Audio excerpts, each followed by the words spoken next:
Good Afternoon Britain isn't just about us. The wonderful thing about this programme is it's about everyone watching. It's an interactive programme. Well, there absolutely is something to see here, and we're going to be talking about it more. Whether it's breaking royal news, Please bring us up to date. or indeed a particularly punchy speech in the House of Commons, Very, very curious. we bring it to you live, and then we bring you live reaction as well. That's Good Afternoon Britain, weekdays from midday. Only on GBNews, the People's Channel, Britain's news channel. Hi, I'm Michelle Dewberry, and my show is your opportunity to cut through all the noise and dive in headfirst to some robust debates. Ideas clash. Situation, No, isn't it? no, Because the failure is... you're deliberately avoiding my point. Nothing's held back, And if you think this is the end of it, wait for more. and we do not shy away from the difficult stuff. Sometimes I want to shake people and say, if only you understood. So join me on Jubes and Kerr weeknights at 6 p.m, only on GB News, Britain's news channel.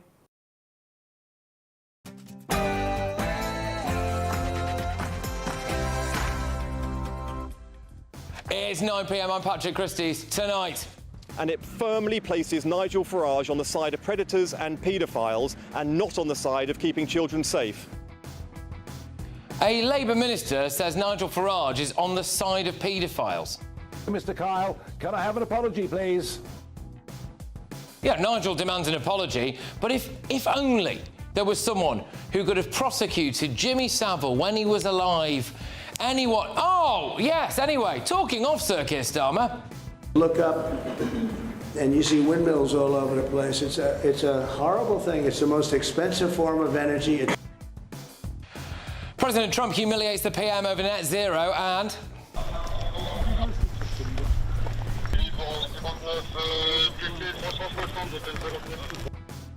There's been gunshots and murder in the illegal migrant camp I just visited. Plus...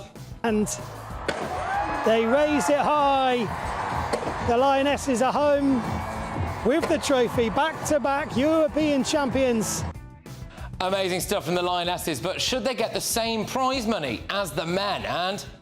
I can confirm the UK will recognise the State of Palestine by the United Nations General Assembly in September.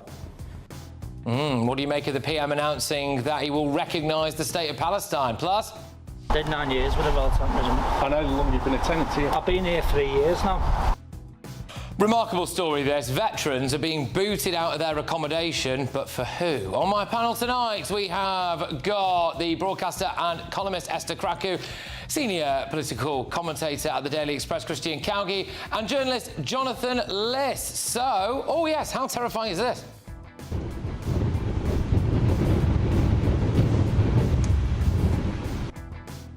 Get ready, Britain. Here we go.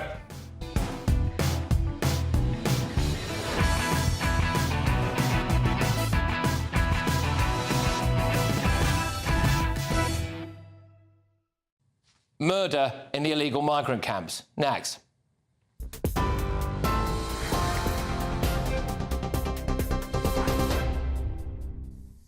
Good evening, it's 2 minutes past 9. I'm Katie Bowen in the GB newsroom. US President Donald Trump has said this evening that he did not discuss the UK's plan to recognise a Palestinian state with Sir Kier Starmer.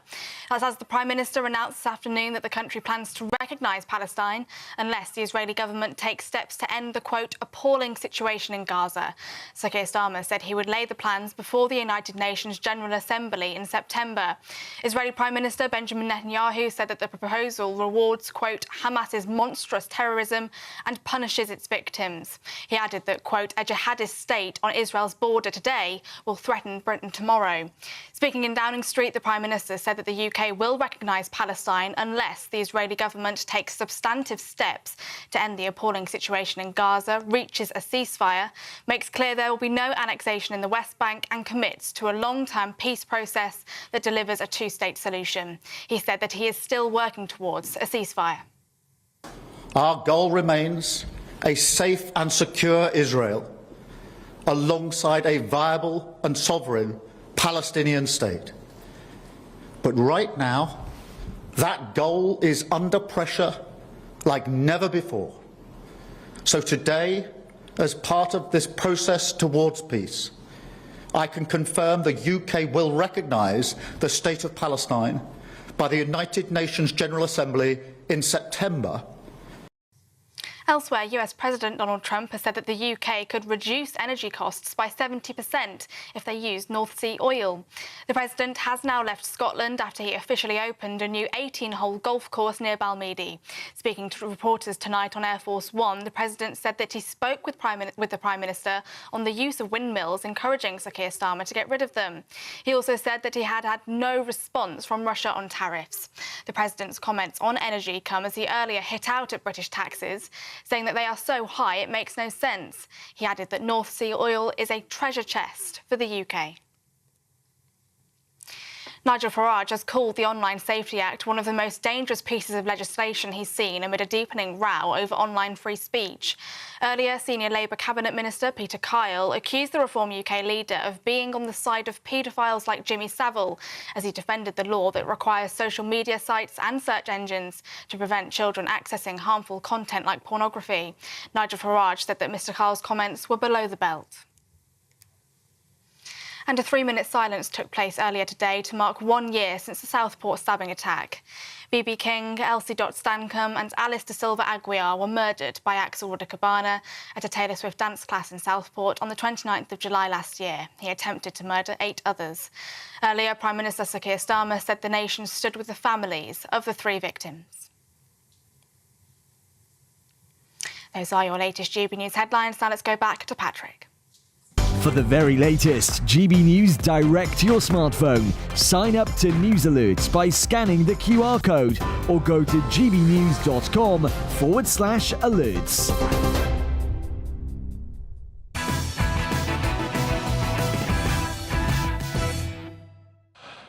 A man has been shot and killed in the same illegal migrant camp I reported from last week. There are camps dotted all around the Loon Plage area, and as I showed you, the illegal migrants in them are becoming more aggressive. So they make a bit of noise. All right, we're going to have to get out of here. We just had glass bottles thrown at us. So that's that. OK. Well, yeah, we just had a glass bottles thrown at us, and I think it's probably best if we get out of here. Well, a couple of days ago, a would-be illegal migrant was shot 7 times and died at the scene. The violence in these camps is reaching astronomical levels. Just a few days before I went out there, our Home and Security editor Mark White revealed that petrol bombs are being thrown at French police. Here's his report from the 18th of July.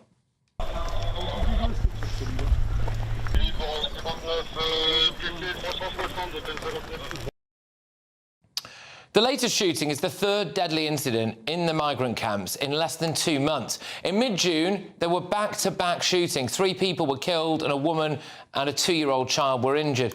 Around 2 weeks ago, there was a shooting in broad daylight near a food distribution site. An Iraqi man was shot in the knee, and I can't help but wondering if it was this same food distribution site. If we have a look at this row of people here, hard to say, probably 50 or 60 maybe.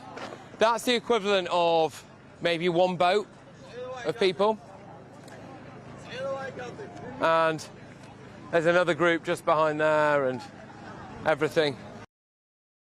Last December, 5 people, including 2 security guards, were killed by gunfire in the same area. And in February, a man died after being shot in the chest in what is believed to be a settling of scores between the human traffickers. So I've been to those exact camps twice now. The first time that I went, the French police raided it the day after I left.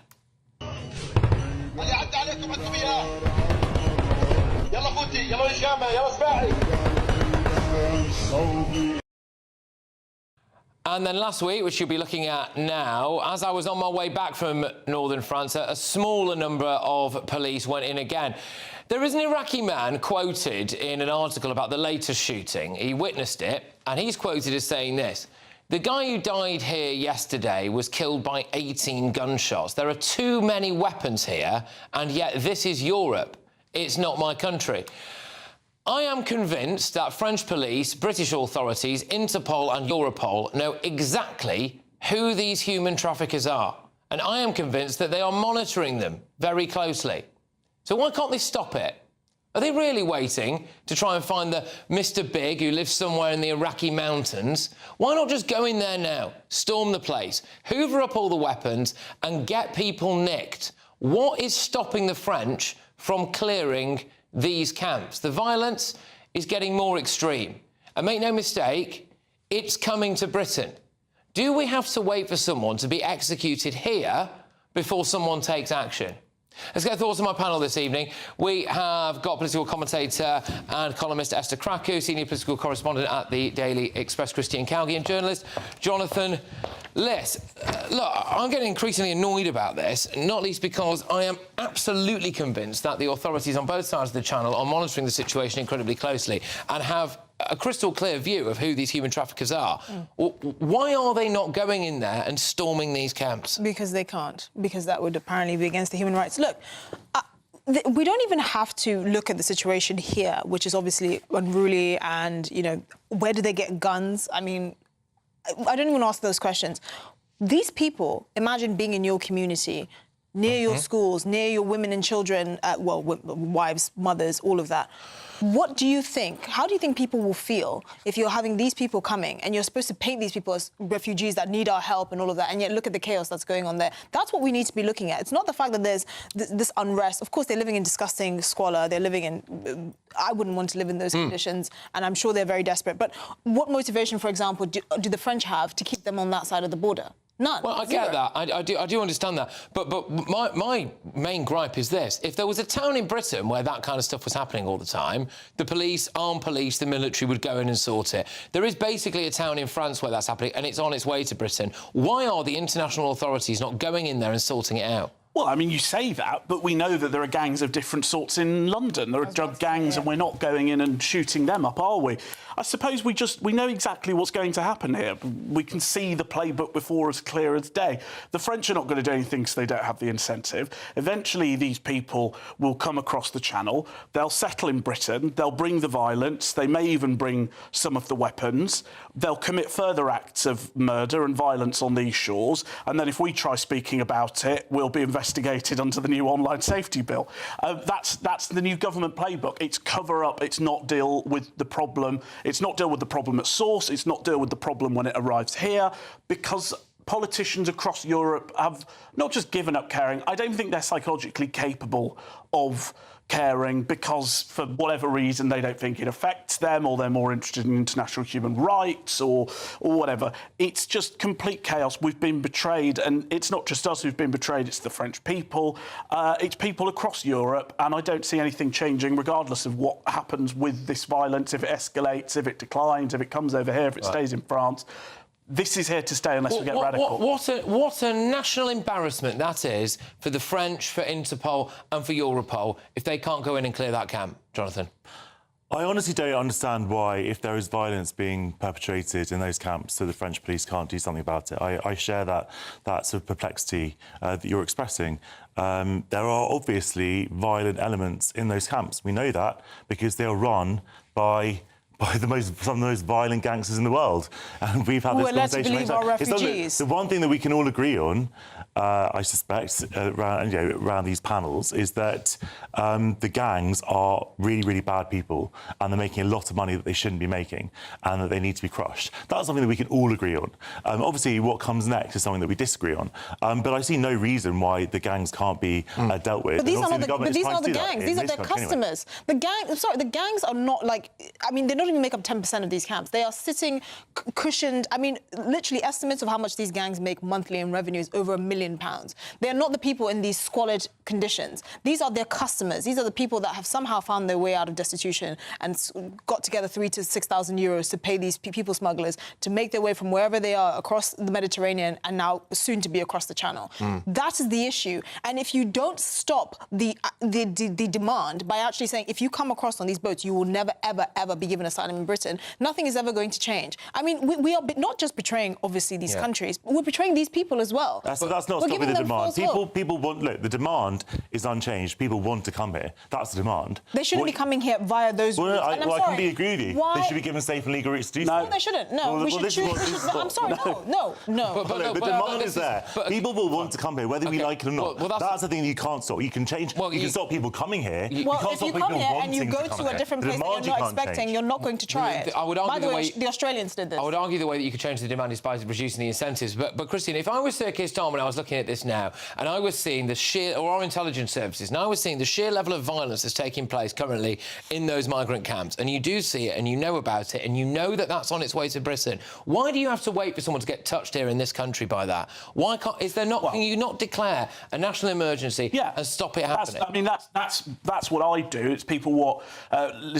Dominic Cummings has suggested something similar. You give France the ultimatum, you get off your bums, you start using some of the money, the millions we've been giving you, or give it, say, 100 days, 150 days, we'll send in the SAS. We know where these people are. You will know where some of these people are from TikTok, for God's sake. So MI5 and MI6 know where these people are. We send in the SAS, they go in, they shoot them in the head. But there's no point being bewildered as to why Kier Starmer isn't solving it. Because Kier Starmer does not want to solve this problem. Well, there are going to be incredibly serious questions asked if somebody in this country gets hurt by one of those people, when we know where they are, we know who they are, and we know the kind of actions that are happening. There'll be incredibly serious questions asked about that, let me tell you. But, Jonathan, is it not the humanitarian thing to do to clear these camps? When I'm there, and I was kind of befuddled a little bit by some of the roles that the NGOs are playing. Now, those camps are grim. As to rightly said, I wouldn't want to live there. No one would want to live there. They are grim. I get that. However, some of these NGOs make them just about bearable by providing them with enough sanitation, with enough food and with enough medical supplies to make it just about livable for the period of time that you're there.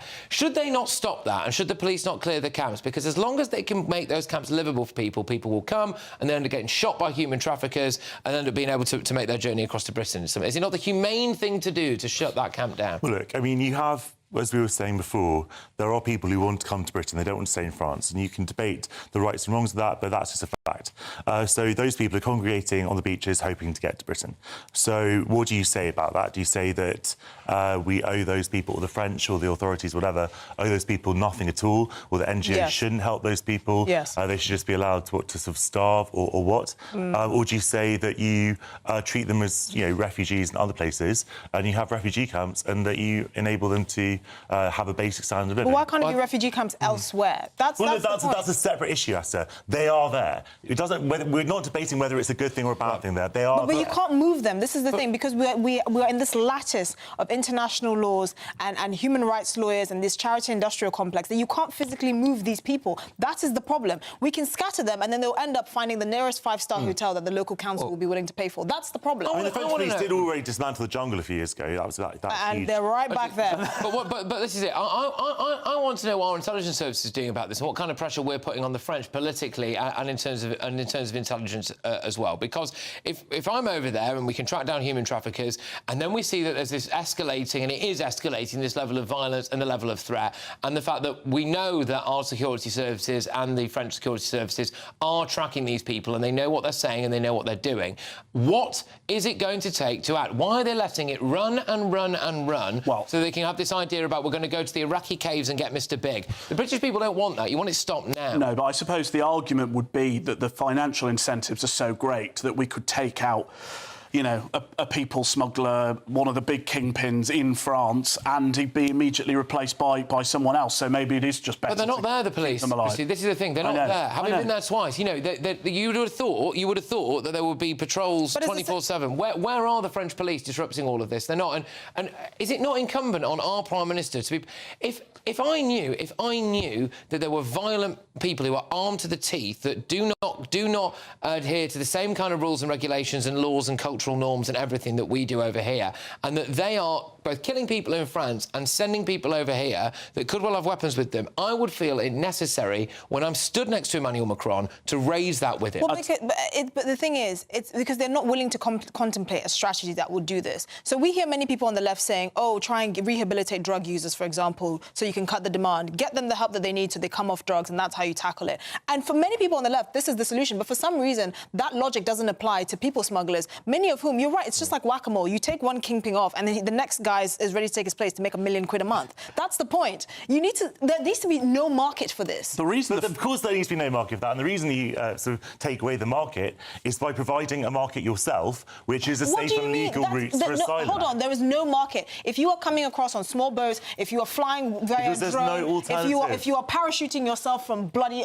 Berlin, you do not get to claim asylum. The alternative to coming on the boat is to get a visa to come here and then overstay it. Unfortunately, that argument doesn't work because there are about 1.5 billion displaced people in the world. You say we allow 20,000 in via a safe route, we'll fill that up on day one, and then Calais will still be back with all the rest that we can't take. You may find this hard to believe, not all of those people want to come to Britain, actually. There are other places they might want to like Afghanistan. Yeah, all right, there. Look, I just wanted to raise that with you. There is an escalating level of violence. There was before I went out there. There is now that I'm back here as well. And I think that should be a huge concern to everybody here in Britain, that those people, the only reason they're in those camps is because they want to come to Britain. And I am just not convinced that enough is being done to stop that from happening, and it will put us all at risk. But coming up, a reported 12 army veterans have sadly been evicted from their homes, apparently without reason. So, hang on a minute, what's really going on here? I'm very much looking forward to speaking to some of these military veterans to find out what is happening, why are they being evicted. But next... And they raise it high. The Lionesses are home with the trophy, back-to-back European champions. Well, following the Lionesses' victory in the Euros on Sunday, many are now calling for the pay gap between the men and the women's teams to be closed. So, should they get the same profit for winning, basically? Is that what they have? Should they have the same prize money? That's the debate. That's next.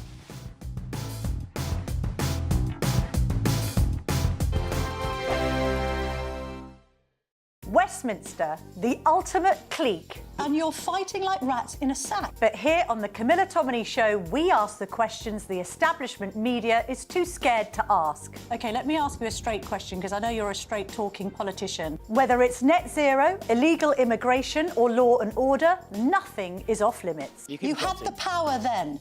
Yeah, as I and now you've lost it. That's the Camilla Tominey Show, a politics show that's fearless. But no, let me finish my question if you don't mind, because it is my show. Sundays at 9:30, only on GB News, the People's Channel, Britain's news channel. Hi, I'm Michelle Dewberry, and my show is your opportunity to cut through all the noise and dive in headfirst to some robust debates. Ideas clash. Situation, isn't it? No, because the failure is... You're deliberately avoiding my point. Nothing's held back. And if you think this is the end of it, wait for more. And we do not shy away from the difficult stuff. Sometimes I want to shake people and say, if only you understood. So join me on Jubes and Kerr weeknights at 6 p.m, only on GB News, Britain's news channel. You've read the headlines, you've heard what those in power have to say. How about now we actually get to the truth? They would pay attention. We go beyond the political theatre and tell you what's really going on behind the scenes. For a massive council tax hike, one of the biggest in the UK. Others follow their lines, but we go off script. You sound like a broken record, you say that week after week. Cutting through the narratives and giving you unique perspectives. That's Ben Leo tonight, Saturdays and Sundays from 9 p.m. on GB News, Britain's news channel. Britain was once the envy of the world. But look around. A nation that no longer knows what it is or where it's going. A country that's broken. How do we fix Britain? How do we bring it back? Friday night with Matt Goodwin at 8 p.m, only on GB News. At GB News, we are proud to stand for you. For the Britain you love. For the communities you live in. That's what makes us the fearless champions of Britain. Its voices and its values. Because we, at GB News, the People's Channel, Britain's news channel. Westminster's full of talk, but out here, it's the real world. Am I allowed to talk now? No, that's it. This is where it matters, real people and real lives. That's what politics is all about. The fact is Trump made a good start. No. Straight answers, no spin, and just a couple of pints. How many fingers have I got up? About 10. So join me for Lee Anderson's Real World every Friday at 7 p.m, only on GB News. The People's Channel, Britain's news channel.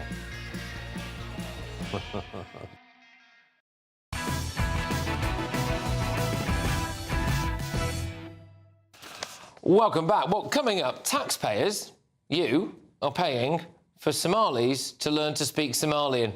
Yeah, but first, it's time for that to add. Well, the Lionesses have been conducting their Euro 2025 victory lap, and it is thoroughly deserved. But their success has triggered a debate now about the gender pay gap that exists in football. So let me give you a bit of context here. The Lionesses will share 1.75 million quid as a bonus for winning the Euros. They share that. Now, hey, look, a lot of money, that isn't it? However, the men, if they'd have won, they would have shared £14 million. Then again, I suppose it can be argued, can't it, that the prize merely reflects the economic reality of football. Women's football is getting more and more popular, but it's still, let's be honest, nowhere near the men's game. You know, no offence, I don't mean that. They've obviously won several trophies. I'm not trying to have a go. But anyway, the prize money for this year's Euros was a record 34 million quid compared to the men's 287 million pounds. That's the total tournament. However, should there be a recognition of the Lionesses' accomplishment and should they be paid the same win bonus as the men? I'm joined now by football writer Harry Harris and political commentator Chloe Dobbs. Thank you very, very much. Great to see you both. Chloe, I'll start with you. So should the women have the same victory prize pot as the men?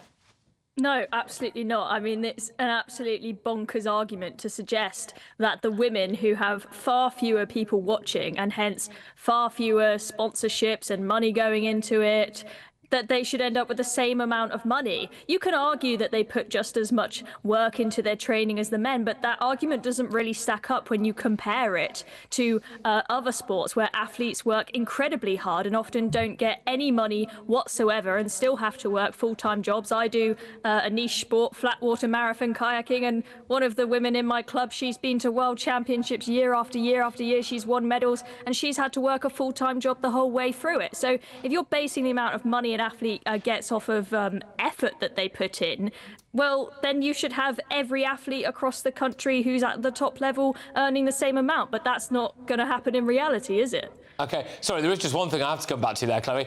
So it's flat water marathon running kayaking? Flat water marathon kayaking, yes. It's very niche and not many people watch it, and therefore there's not that much money in it. No kayaker is going to expect to get 1.7 million to share between them and their team. The amount you get paid in sport all depends on how many eyes are watching you. That's just the reality. If you want women footballers to be paid more, campaign for more people, encourage them to watch more women's football, right? All right, fair enough. Go on, Harry. Sorry, I'll whiz it over your way. Same question then. Do you think that they should get the same prize money as the men? Well, I'm surprised anyone would even ask that question. I mean, the country's virtually on its knees, and these girls have lifted the whole nation. I mean, who wasn't in tears watching what they achieved and the celebrations that just went on? Sport's about winning, and you know, we've got men's football talked about in billions, millions, and whatever. You know, $500,000 a week.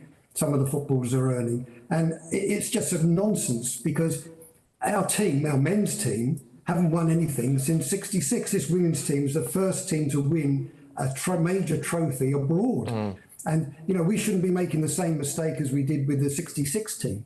That, you know, Bobby Moore never got knighted. Every one of these girls should get a major honour. Instead, they're invited to number 10 to see Angela Rayner. I mean, that's a punishment, not an honour. Oh, there it is, Harry. There it is.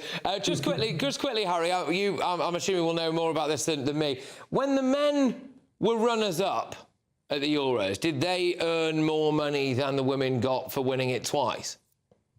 Well, I'd imagine they did, but that's not the point. You see, you know, I go way back, you know, to the '86 World Cup, and I go way back to when Terry Butcher and Psycho Stuart Pearce really played for their country, played for the flag. But I listened to these girls, and they talked about being English, proud to be English, a full English they put on. They put on a performance with full of grit, and they deserve, not parity, they deserve more than what the men are getting. God, more than what the men are getting. Well, go on, Chloe, you've listened to that. How would you retort? I mean, first of all, I'd agree partly with Harry on a couple of things. So first of all, I would agree that meeting Angela Rayner is punishment, and I would agree that the Lionesses have lifted the nation's spirits as a consequence of their big win. But they are being rewarded for that, in that they are now going to get a whole load more sponsorship deals now that they are a more successful team. You've got Calvin Klein, Google Pixel, and Adidas all lining up to try and give these girls more money, so they will be rewarded. But at the end of the day, say, if there are still far more people watching the men's games than the women's games, the women aren't going to earn as much money. And I think that's fair, to be honest. I'll stick with you on this, Chloe, because I think a similar argument often gets made about tennis. But then with tennis, the women play, as far as I'm aware, they play fewer sets. Their matches are often quicker. I mean, if you look at the latest Wimbledon final, I believe that the woman who won that won in straight sets versus the men's final can be a bit longer. So you can argue that in terms of time on the court, as well as just the fact that maybe there are more eyes on the men game, that would make sense. But in women's football, same length of game. The Lionesses there had loads of extra time and penalties over the course of this tournament. So in terms of eyes on it and physical effort during a match, I suppose it is quite similar to the men's game, even if it is a slower pace. And, I don't mean to be mean here, but it's not at the same quality, I suppose.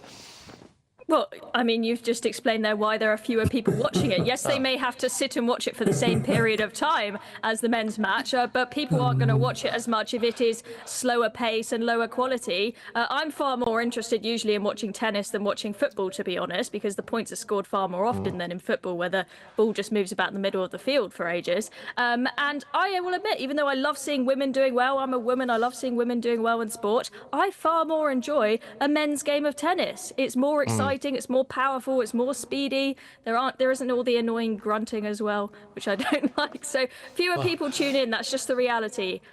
OK, well, Harry, I mean, look, I suppose in terms of overall revenue and in terms of overall popularity, I mean, there are clearly now a lot of household names in the women's game, but it's nothing like the same level, is it? I mean, I don't know whether or not I'm showing myself up here, but I will say I couldn't name the starting 11 in the Lionesses. And so I don't think most people could in Britain now. So there is that. I think this shows how underrated this team is and what they've achieved. Still underrated. I think it's an insult to talk about their standard of football being slow and ponderous and not as good as the men's game. I don't think you probably even watched the final if you think that, because that was excessively good football. And I've watched football for 50 years. Numerous World Cups for men playing. I've watched from Pelé to Maradona. Okay. You won't get better class of football in the standard of football that they're playing. There was over 15 million people watching that final. To tell me that no one's watching the women's football is someone who doesn't watch the football, obviously, or know much about it. So, in my humble opinion, as a supposed expert in watching these games, you are still underrating what they achieved. And Kier Starmer is still hobnobbing with Trump and getting embarrassed about the inheritance tax for farmers. He doesn't bother to turn up. But if the men had won, he would have been there at number 10 to greet them. And that's why this team has been underrated, and it's a national scandal. All right. Well, look, we're gonna have to leave it there, but it's probably a debate we'll turn our heads to again when they win the World Cup next time, and the men don't. But there we go. Thank you very much, both of you. It's political commentator Chloe Dobbs and football writer Harry Harris. Right. Well, I suppose the Lionesses, if they need a few quid, they could enter this, couldn't they? It's the Great British Giveaway, 54,321 quid. Here's how you can be in it to win it. It's just 3 days to see how you could win big. It's our biggest cash prize to date, an incredible £54,321 in tax-free cash has to be won. What would you do with that? With all of that cash, you could just chill out, treat yourself and indulge in the finer things in life, somewhere like here, Downhall Hotel and Spa. You really could win the cash giveaway of the summer. Lines close at 4 p.m. this Friday, so make sure you don't miss out. For another chance to win, text cash to 63225. One entry costs £2.50 plus one standard network rate message. Or text bonus to 63225. 5 entries cost £5 plus one standard network rate message. Go to gbnews.com/win. Entries start at £2.50. Call 0903 686 3232. Calls cost £2.50 plus your network access charge. Or post your name and number to GB14 PO Box 8690 Derby DE1 9TT. UK only. Entrance must be 18 or over. Lines close at 4 p.m. on the 1st of August. Please check the closing time if listening or watching on demand. Good luck.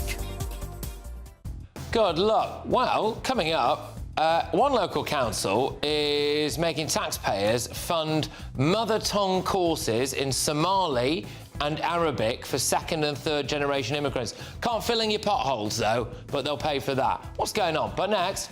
Did 9 years with a well-time prison. I know how long you've been a tenant here. I've been here 3 years now. Yeah, I can't get my head around this. We need to know more here. A councillor in Bolton is shedding light on the case of 12 army veterans who are being evicted from their homes, apparently without any reason whatsoever. Is this what you get? You're getting shot at by the Taliban, you come home and we'll evict you from your house? Who's going to live there as well? Stay tuned. Be nice to escape the grey. Clear sky, here we come. As clear as our travel insurance. All Clear Travel Insurance sponsors GB News Travel Destinations Forecast. A change across southern and eastern parts of Europe. Heavy rain easing from the west and heatwave conditions easing in the east. Nevertheless, it is still set to be hot on Wednesday, particularly across parts of Greece, and any persistent outbreaks of rain that we've had earlier in the week tending to turn more showery in nature. But different story across Spain, Portugal and across the Canary Islands. Plenty of sunshine to go around and feeling hot in that sunshine too. And that theme is set to continue for the end of the week and as we head into the weekend. All Clear Travel Insurance sponsors GB News Travel Destinations Forecast. Good evening, welcome to your GB News weather update from the Met Office. Now we are going to see some further showers as we go through the rest of today, tonight and into tomorrow, but there will also be a lot of dry weather around. We still have high pressure staying to the southwest of us, and it's this that's partly leading to the largely fine weather, but also we're kind of in between frontal systems moving through. So although there are still some showery bursts across central southern parts of England in particular as we go through tonight, many places will have some dry weather and some clear skies too.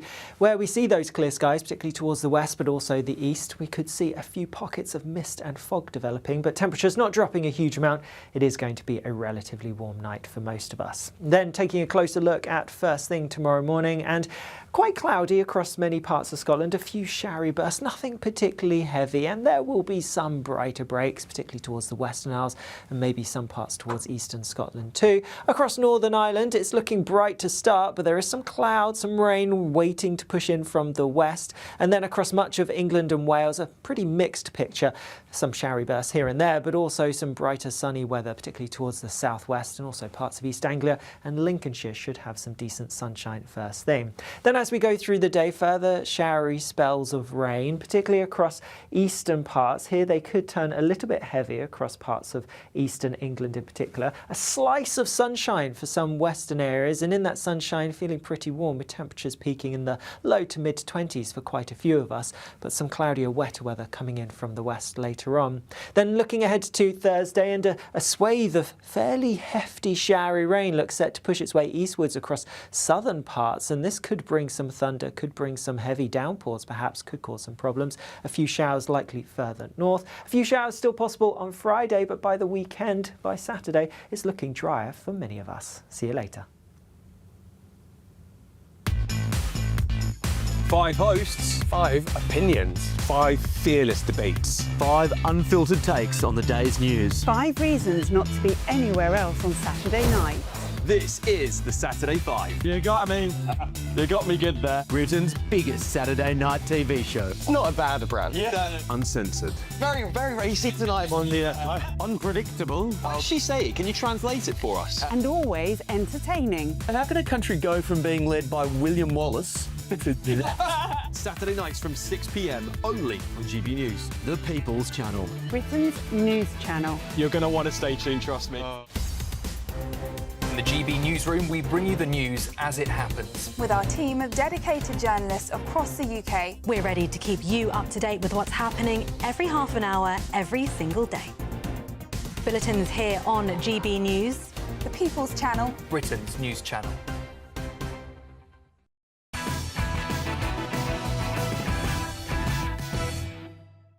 Welcome back. Coming up, we're dealing with one of the big stories of the day, which is that a Labour minister has decided to say that Nigel Farage is on the same side as Jimmy Savile and paedophiles, which is absolutely insane. But anyway, now to a very shocking story indeed. 12 brave veterans have been served their eviction papers in Bolton. Why?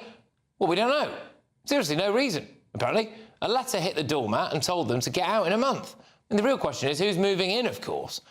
But we have contacted Bolton Council for comment. So far, we have heard nothing. Now, I'm very pleased to be joined by, well, practically an entire regiment here, I think. But we've got Councillor Trevor Jones, along with veterans Scott, Gary and Andy. Thank you very much. Tremendous to have you all on the show. Not really sure who to start with first. So, Scott, I'm going to go with you, if that's all right, or whoever wants to take it first. Good stuff. So, could you just explain what's going on, please, Scott?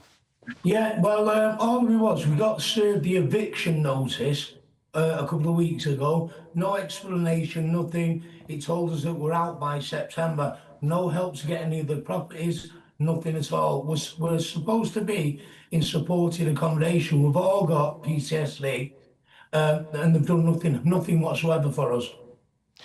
Oh, it's disgraceful. It's disgraceful. Gary, I'll bring you in. Would you mind just explaining a bit, lads, as well, if it's all right, about, you know, the kind of service that you've done in the armed forces as well? You know, I think a couple of you have been on multiple tours. Is that right?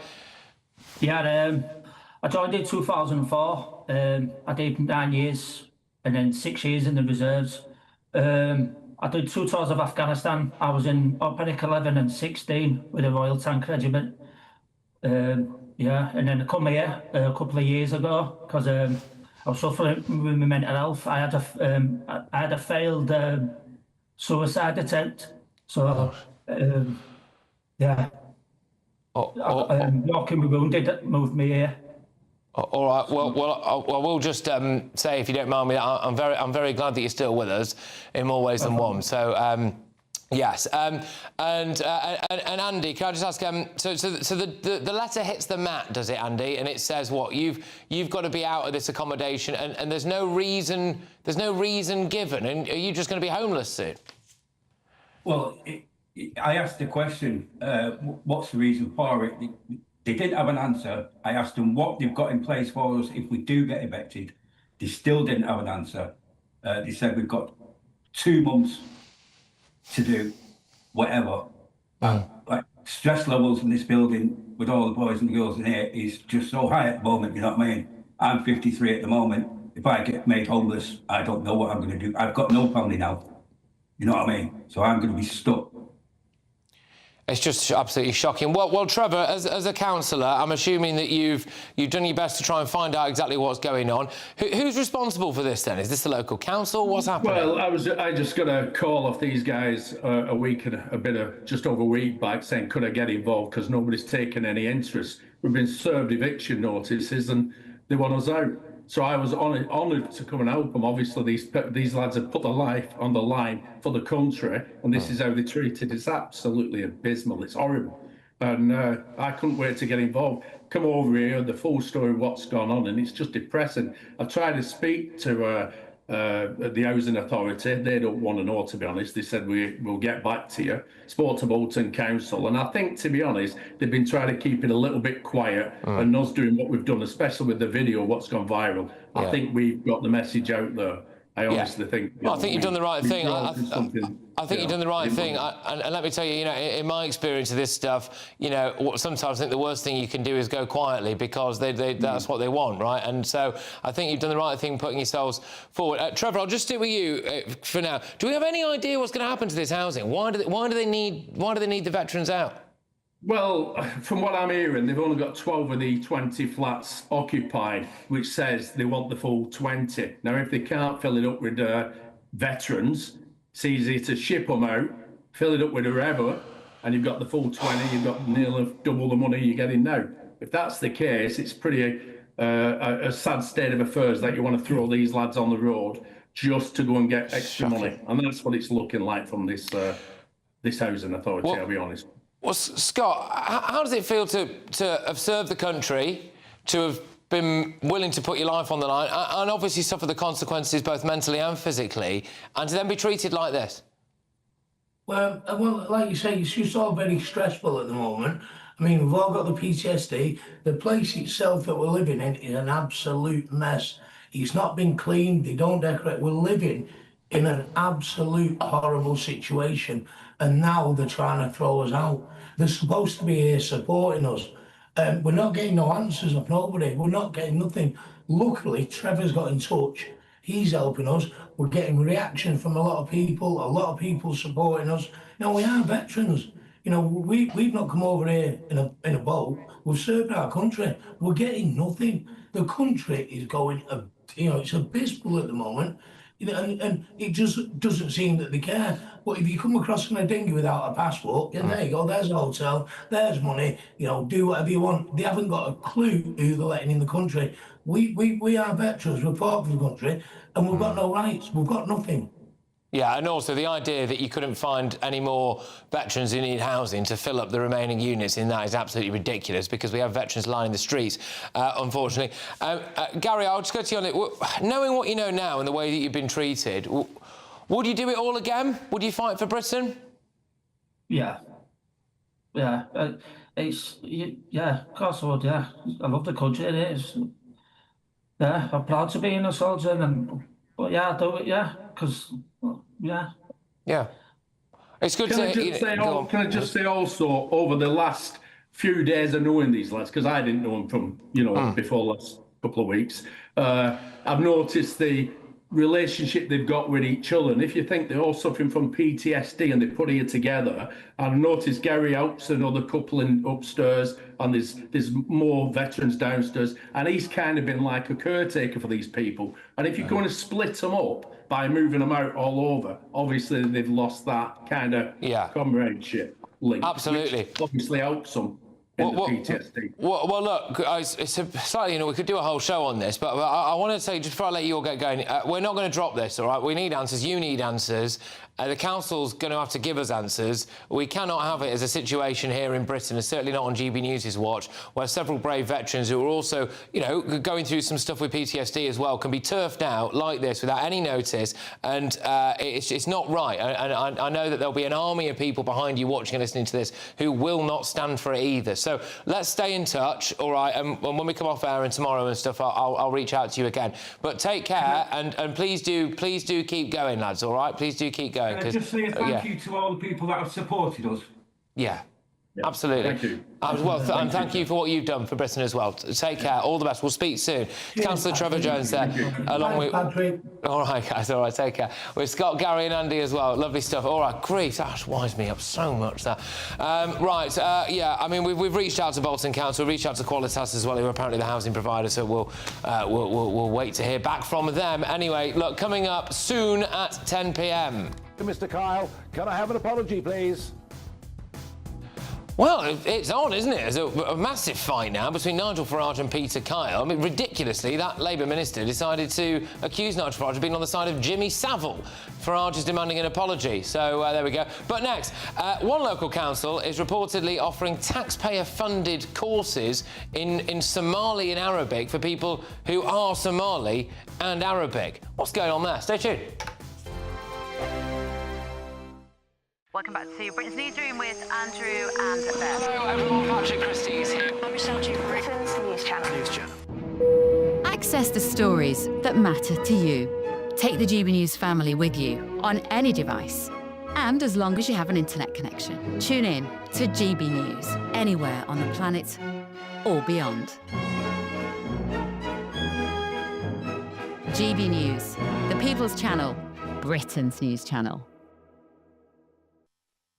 You want to know what's really going on in the corridors of power? Labour don't know what to do with you half the time, and that makes you quite lethal in the chamber. Get behind the headlines with Chopper's Political Podcast. Join me, Christopher Hope, as I sit down with the great and the good of British politics. We'll see where this ruling takes us. These are the stories shaping our nation. Chopper's Political Podcast, available now on all platforms. Listen in and stay ahead.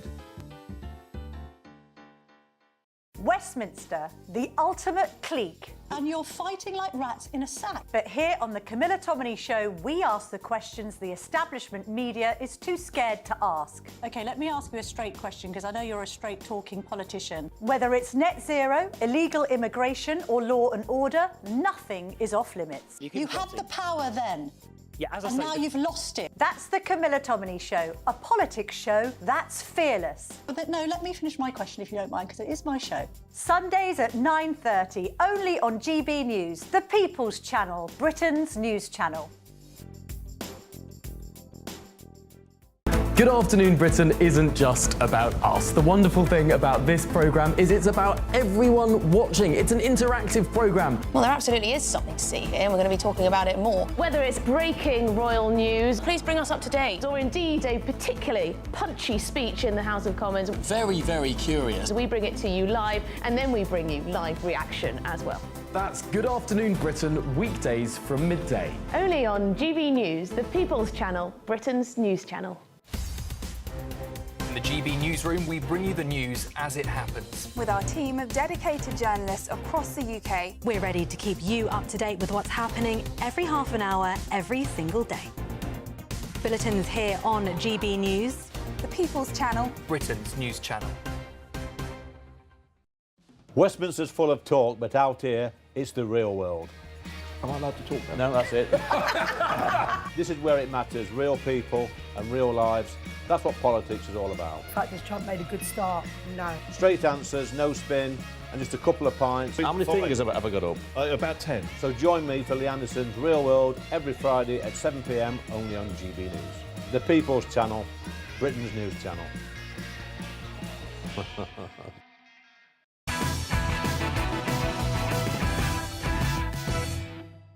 Welcome back. Well, forget integration programmes. One council has been funding precisely the opposite.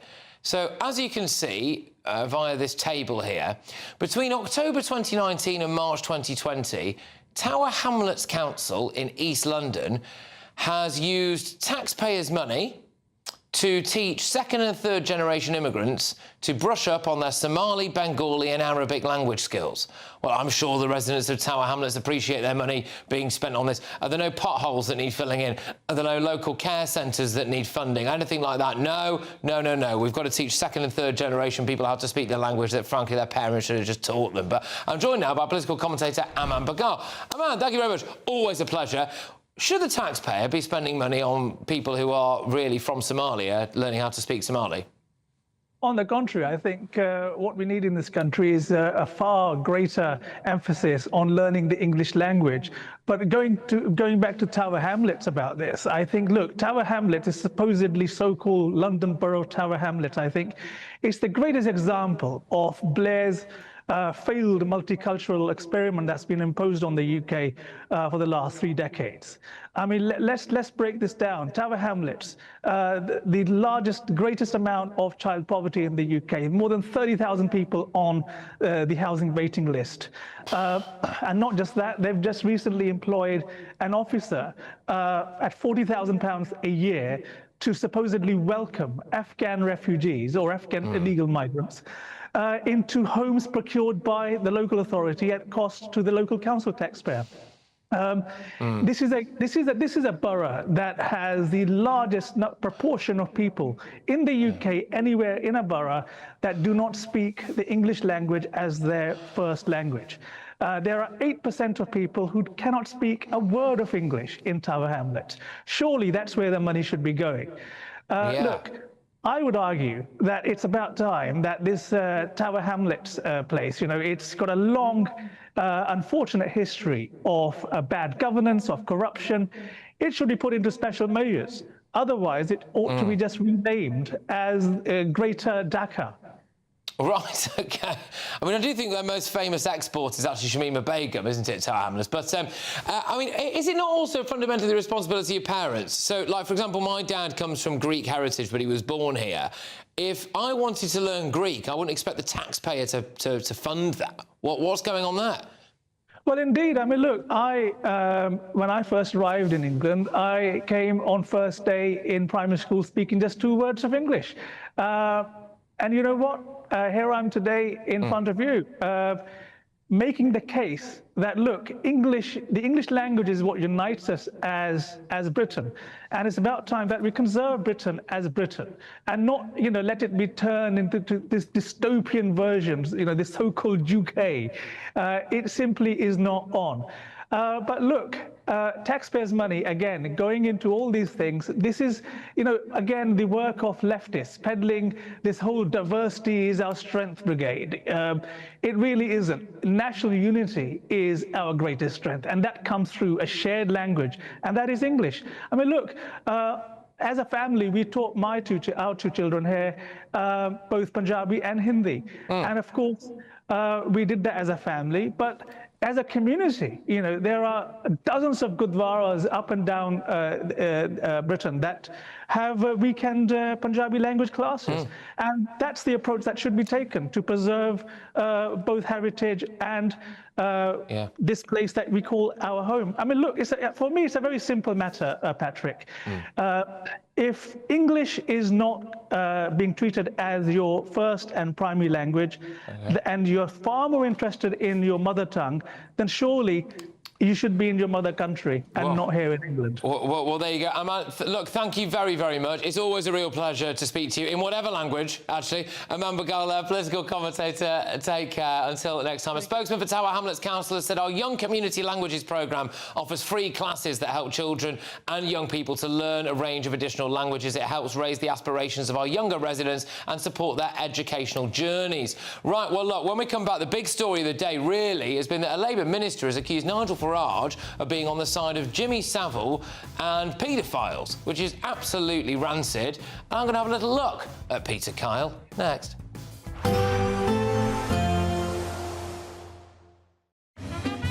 A positive outlook through the night will power through to a bright day ahead. Boxed home battery storage, sponsors of weather on GB News. Good evening, welcome to your GB News weather update from the Met Office. Now we are going to see some further showers as we go through the rest of today, tonight and into tomorrow, but there will also be a lot of dry weather around. We still have high pressure staying to the southwest of us, and it's this that's partly leading to the largely fine weather, but also we're kind of in between frontal systems moving through. So although there are still some showery bursts across central southern parts of England in particular as we go through tonight, many places will have some dry weather and some clear skies too. Where we see those clear skies, particularly towards the west but also the east, we could see a few pockets of mist and fog developing, but temperatures not dropping a huge amount. It is going to be a relatively warm night for most of us. Then taking a closer look at first thing tomorrow morning, and quite cloudy across many parts of Scotland, a few showery bursts, nothing particularly heavy, and there will be some brighter breaks, particularly towards the Western Isles and maybe some parts towards eastern Scotland too. Across Northern Ireland, it's looking bright to start, but there is some cloud, some rain waiting to push in from the west, and then across much of England and Wales, a pretty mixed picture. Some showery bursts here and there, but also some brighter sunny weather, particularly towards the southwest, and also parts of East Anglia and Lincolnshire should have some decent sunshine first thing. Then as we go through the day, further showery spells of rain, particularly across eastern parts. Here they could turn a little bit heavy across parts of eastern England in particular. A slice of sunshine for some western areas, and in that sunshine feeling pretty warm with temperatures peaking in the low to mid 20s for quite a few of us, but some cloudier, wetter weather coming in from the west later on. Then looking ahead to Thursday, and a swathe of fairly hefty showery rain looks set to push its way eastwards across southern parts, and this could bring some thunder, could bring some heavy downpours, perhaps could cause some problems. A few showers likely further north. A few showers still possible on Friday, but by the weekend, by Saturday, it's looking drier for many of us. See you later. A positive outlook through the night will power through to a bright day ahead. Boxed home battery storage, sponsors of weather on GB News. It's the final week to see how you can win big, as there's an incredible £54,321 in tax-free cash to be won. What would you spend it on? The holiday of a lifetime? Or just sit back, relax and remove some of those day-to-day financial stresses? Lines close on the 1st of August, so make sure you don't miss out. For another chance to win, text cash to 63225. One entry costs £2.50 plus one standard network rate message, or text bonus to 63225. 5 entries cost £5 plus one standard network rate message. Go to gbnews.com/win. Entries start at £2.50. Call 0903 686 3232. Calls cost £2.50 plus your network access charge. Or post your name and number to GB14 PO Box 8690 Derby DE1 9TT. UK only. Entrance must be 18 or over. Lines close at 4 p.m. on the 1st of August. Please check the closing time if listening or watching on demand. Good luck. From the school run to the home run, watch a new show for all of Britain. He can say whatever he wants. A straight-talking show where all voices are heard. And, you know, when are we going to stop talking about smashing the gangs and actually do it? With the stories that matter from every part of our country. There's a bit of a crash landing there for your Chancellor. Bold, fearless and standing up for you. That's me, Martin Daubney, 3 p.m. till 6 p.m, weekdays, here only on GB News. The People's Channel, Britain's news channel. At GB News, we love to hear from you, our loyal community. So drop us a line at gbnews.com/yoursay. There you can talk to each other and also to the presenters live on air. gbnews.com/yoursay, because GB News is your channel, Britain's news channel. Mornings don't have to be tiresome, especially if you have the right company. Wake up to news as it happens, opinion and debate, and of course, a little bit of entertainment too. Because when the kettle's on, we're on. That's Breakfast on GB News, a show worth waking up for. Every morning from 6 a.m. Only on the People's Channel, Britain's news channel. We'll spread the news, you spread the word. This is Britain's Newsroom, where your voice matters. It's just astonishing. With expert analysis and honest opinion, we don't just keep you informed. We bring you unique perspectives you won't see anywhere else. Can't argue with any of that. When the news happens, it happens here. On Britain's Newsroom, weekdays from 9:30 a.m. Only on GB News. Join me, Nana Akwe, for an informative, interactive news programme with a difference. It's fun. No, he didn't say that, Dave. I'm so surprised. I think there's an element of truth to that. Join me from 3 p.m. every weekend, only on GB News, Britain's news channel.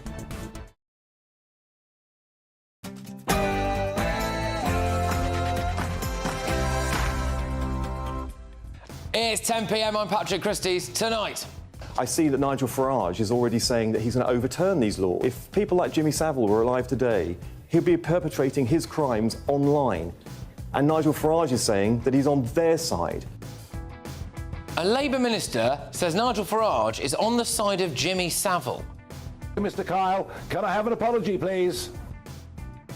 Yeah, well, Nigel rightly demands an apology, but gosh, you know, if only there was someone out there who could have prosecuted Jimmy Savile when he was alive. Do we know anyone? Do we know anyone out there? Oh, gosh, yes. Anyway, talking of Sir Kier Starmer. Look up and you see windmills all over the place. It's a horrible thing. It's the most expensive form of energy.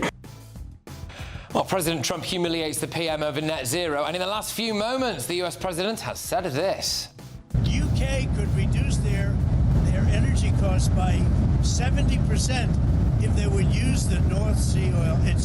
It just doesn't make sense.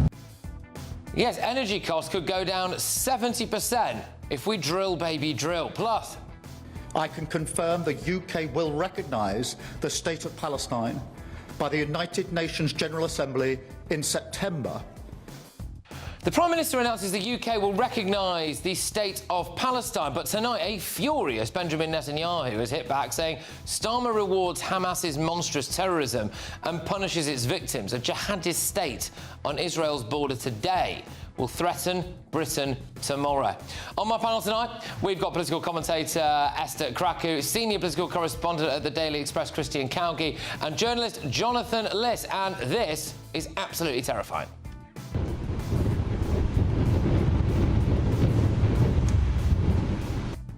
Get ready, Britain. Here we go.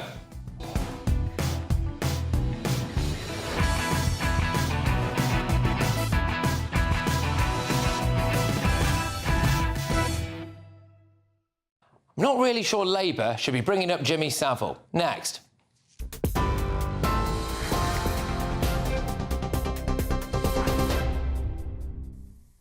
Good evening, it's 2 minutes past 10. I'm Katie Bowen in the GB Newsroom. Israeli Prime Minister Benjamin Netanyahu has said that the UK's plan to recognise Palestine as a state, quote, rewards Hamas's monstrous terrorism and punishes its victims. He added that, quote, a jihadist state on Israel's border today will threaten Britain tomorrow. That's as the Prime Minister announced this afternoon that he plans to recognise a Palestinian state unless the Israeli government takes steps to end the, quote, appalling situation in Gaza. US President President Donald Trump said this evening that he did not discuss the UK's plan to recognise a Palestinian state with Sir Kier Starmer. The Prime Minister said he would lay the plans before the United Nations General Assembly in September. Speaking in Downing Street, Sir Kier Starmer said that the UK will recognise Palestine unless the Israeli government takes substantive steps to end the appalling situation in Gaza, reaches a ceasefire, makes clear there will be no annexation in the West Bank and commits to a long-term peace process that delivers a two-state solution. He said that he is still working towards a ceasefire. Our goal remains a safe and secure Israel alongside a viable and sovereign Palestinian state. But right now, that goal is under pressure like never before. So today, as part of this process towards peace, I can confirm the UK will recognise the state of Palestine by the United Nations General Assembly in September. Also this evening, President Trump said that the UK could reduce energy costs by 70% if the country used North Sea oil. The President made the comments on Air Force One as he left Scotland after officially opening a new 18-hole golf course near Balmeedy. Speaking to reporters tonight, the President said that he discussed the use of windmills with Sir Kier Starmer, encouraging him to get rid of them. The President's comments on energy come as he earlier hit out at British taxes, saying that they are so high it makes no sense. He added that North Sea oil is a treasure chest for the UK. Nigel Farage has called the Online Safety Act one of the most dangerous pieces of legislation he's seen amid a deepening row over online free speech. Earlier, senior Labour Cabinet Minister Peter Kyle accused the Reform UK leader of being on the side of paedophiles like Jimmy Savile as he defended the law that requires social media sites and search engines to prevent children accessing harmful content like pornography. Nigel Farage said that Mr Kyle's comments were below the belt. And the crowds roared for a hero's welcome for the Lionesses as they celebrated their Euros title win earlier today.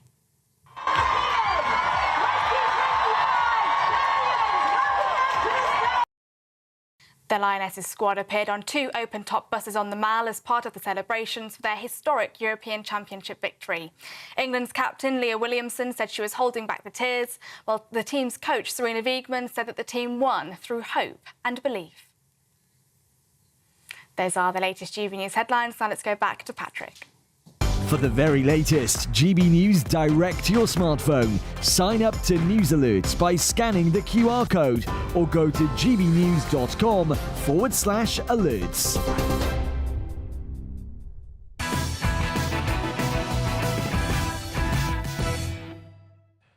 Today, a Labour minister made himself look like a right plonker. I see that Nigel Farage is already saying that he's going to overturn these laws. So, you know, we have people out there who are extreme pornographers, peddling hate, peddling violence. Nigel Farage is on their side. Make no mistake about it, if people like Jimmy Savile were alive today, he'd be perpetrating his crimes online. And Nigel Farage is saying that he's on their side. Peter Kyle, a name that you might get in trouble if you slightly mispronounce it. But anyway, said that Nigel Farage was on the side of people like Jimmy Savile. Nigel Farage has demanded an apology. I've asked for an apology. We're not going to get one. So, Mr Kyle, can I have an apology, please? Firstly, thank you very much, Peter Kyle, for opening up the Jimmy Savile door for me. If only we knew someone who was in a position to prosecute Jimmy Savile whilst he was still alive. Say, oh, gosh, I don't know, you know, like the Director of Public Prosecutions or the head of the Crown Prosecution Service. Oh, wait, we do know him, don't we? And his name is Sir Kier Starmer. When Boris Johnson said this in 2022... Leader of the opposition, a former Director of Public Prosecutions, Mr Speaker, he spent most of his time prosecuting journalists and failing to prosecute Jimmy Savile, as far as I can make out, Mr Speaker. Sir Kier Starmer said that was a ridiculous slur. I mean, look at his face. I don't know if we can show that again. Look at that. Oh, gosh. Well, now he's happy for one of his own ministers to say that Nigel Farage is on the same side as Jimmy Savile. But, look, Peter Kyle kept digging. He tweeted, if you want to overturn the Online Safety Act, you are on the side of predators. It's as simple as that.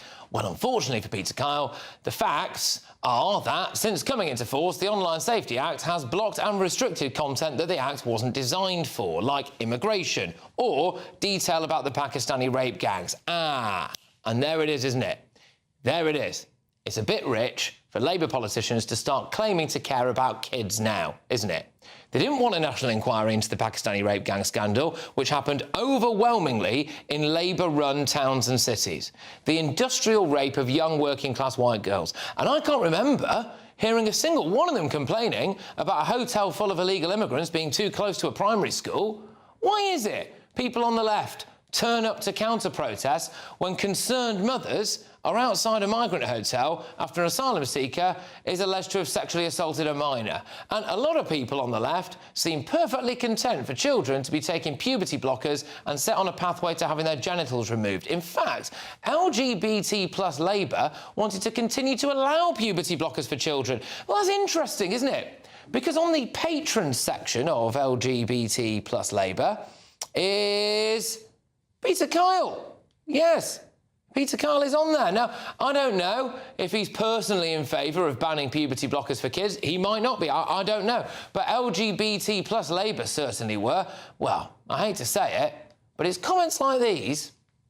And it firmly places Nigel Farage on the side of predators and paedophiles and not on the side of keeping children safe.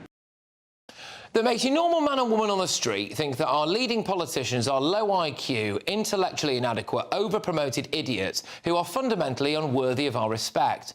The Online Safety Act is an attempt to censor speech. If it was just about protecting kids, why has Starmer set up a task force to track things online, about chatter about immigration? Look, the left have realised that they can't silence people by calling us far-right anymore. So they've moved on to saying that people are on the side of sex offenders and paedophiles instead.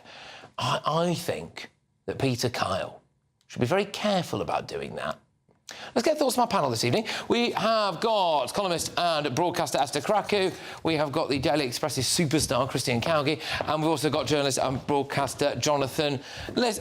Look, Christine, I'll just start with you with your senior political head-on when it comes to this. The Peter Kyle-Nigel Farage incident there.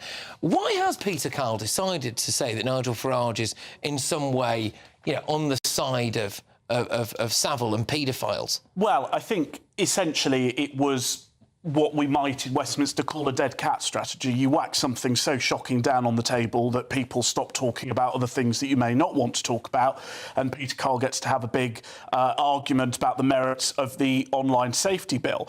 The problem is twofold. Firstly, I and people I've spoken to inside Reform think this will massively play into their hands. They think most ordinary voters will think the argument is absurd, and it's so absurd and offensive, it smells like Labour are trying to cover up some very legitimate arguments against the Online Safety Act. Yep.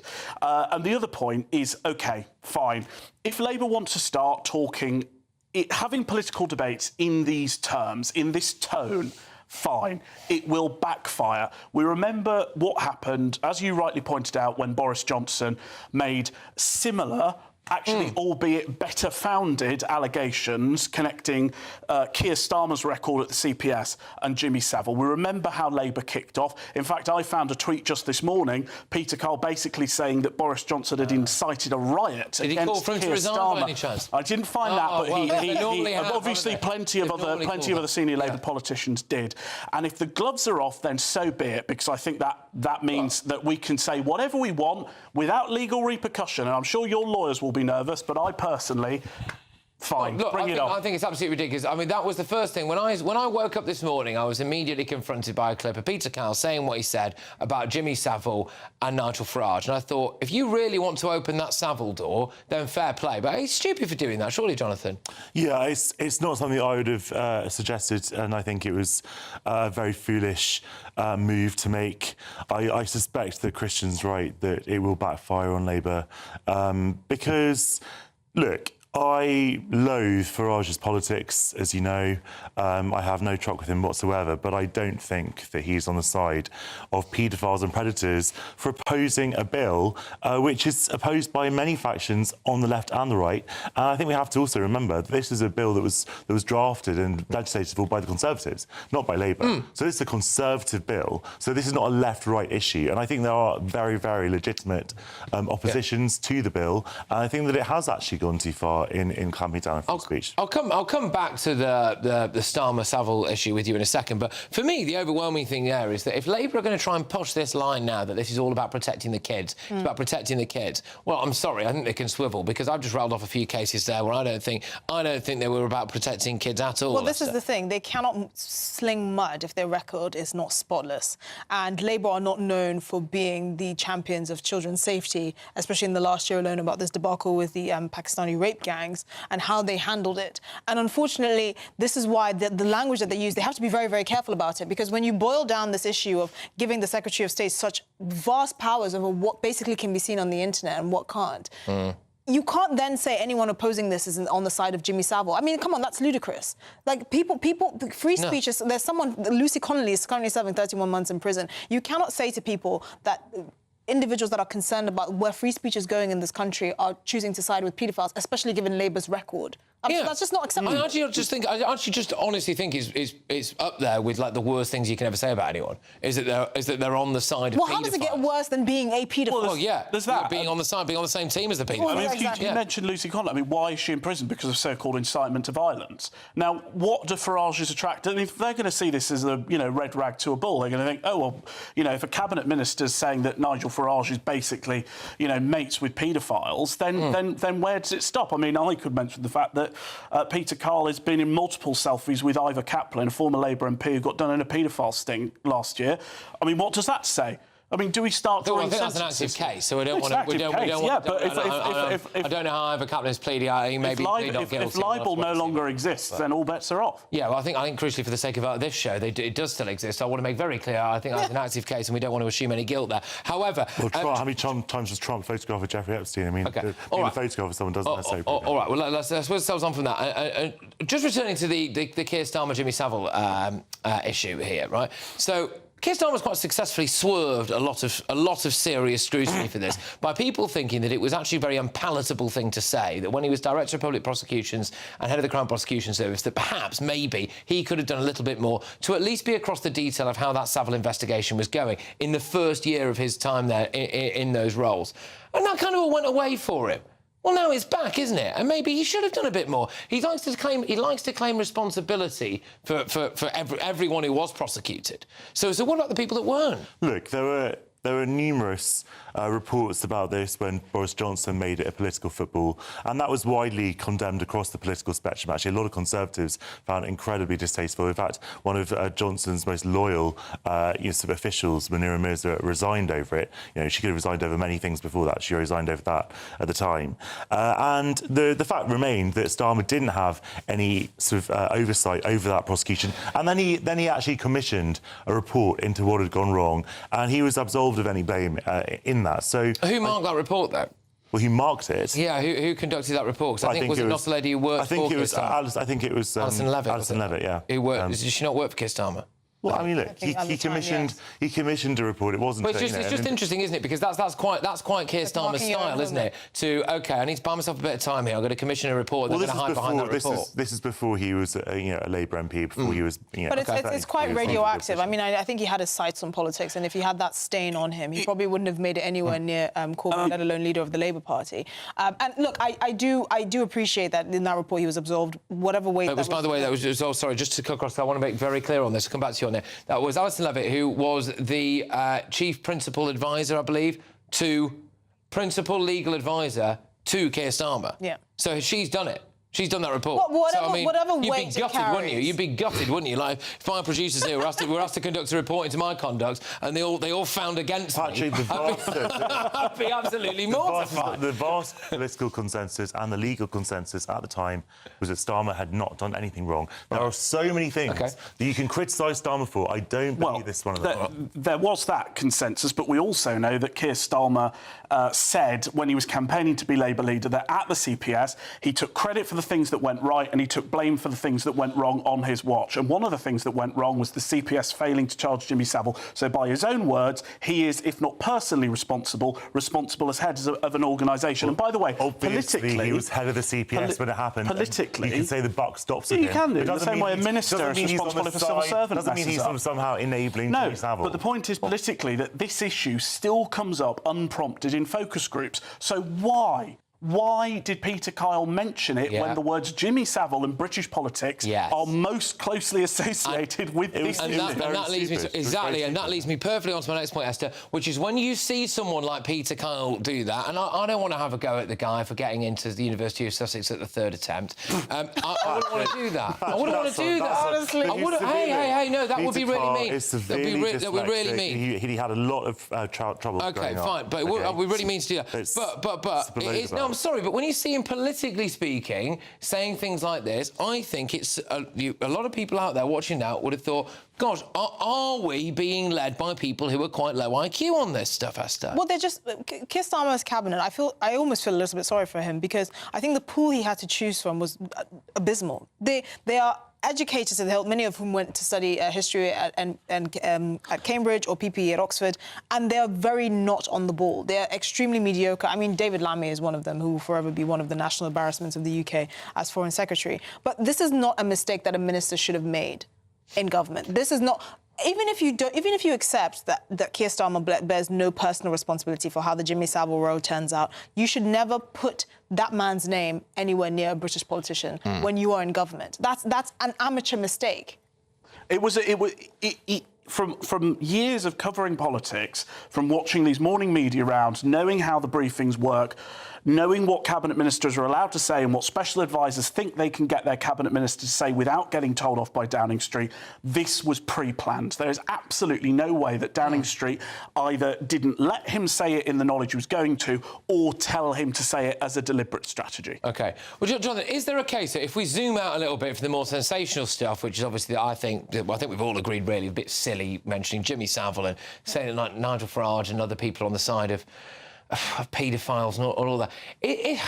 Is there a core point there? They're on the side of paedophiles, not they are paedophiles. On the side of paedophiles? On the side? No one said that people he opposes are paedophiles. No, I said on the side. Right, no, that's what I'm trying to say. I'm actually trying to ask you about whether or not you think at its core here, although it could have been expressed in much better terms, whether there is a point here about the Online Safety Act at all. Is there at its core... I'm trying to do Peter Kyle a bit of a favour here, right? Is there something there where you think, OK, maybe he's got a point? Look, I think that there are... A lot of the Online Safety Act comes from a good place, which is trying to protect children online. I think that's something that everyone will want to get behind. There is a lot of horrific content online.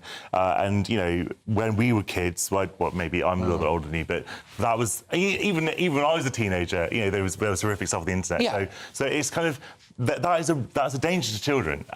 But the way that you go about that has been mishandled, and it's kind of just using analogue sort of laws for kind of digital and very, very fast evolving technology. I think as well, in a world where we're constantly being told to check our language and make sure that everything's all right, I just thought it was a really stupid, daft thing to say, and then to double down on it. It's also kind of ironic. Like the people that are, for example, protesting about strange men from God knows where coming into hotels in their local neighbourhood, they're concerned about women and girls, especially girls that have strange men loitering outside of their schools. They want to protect their children. But for some reason, Labour has set up a task force to monitor people that may put anti-migrant content online. So who's really trying to protect kids here? Well, quite. I mean, a lot of people are making that point. All right. Well, there we go. Well, look, obviously Farage-Kyle is not here to defend himself, and I must say that before I came on air, he appeared to have tripled down on that in an article in the Telegraph. So I think he's still of the mind that has been expressed earlier. But look, I've got a lot more coming your way. We've got some brand new crime stats out for you. I'll uplift the nation, won't it? We're also going to be talking about President Trump getting stuck right in over net zero and drilling drilling for oil. But of course, right now it's time for the Great British Giveaway. 54,321 quid in tax-free cash. Here's how you can be in it to win it. It's just 3 days to see how you could win big. It's our biggest cash prize to date. An incredible £54,321 in tax-free cash has to be won. What would you do with that? With all of that cash, you could just chill out, treat yourself and indulge in the finer things in life. Somewhere like here, Downhall Hotel and Spa. You really could win the cash giveaway of the summer.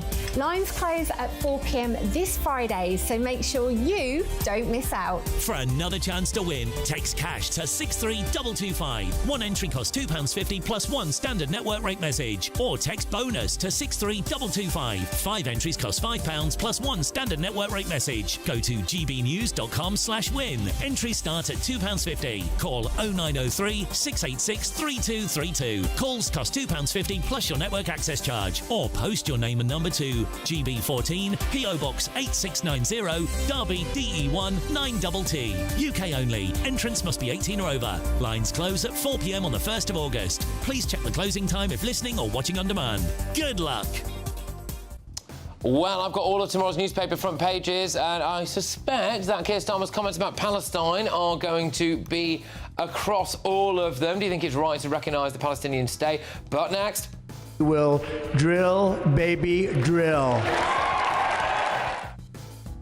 President Trump has had rather a lot to say about what we should be doing in the North Sea. So, yeah, stay tuned for that.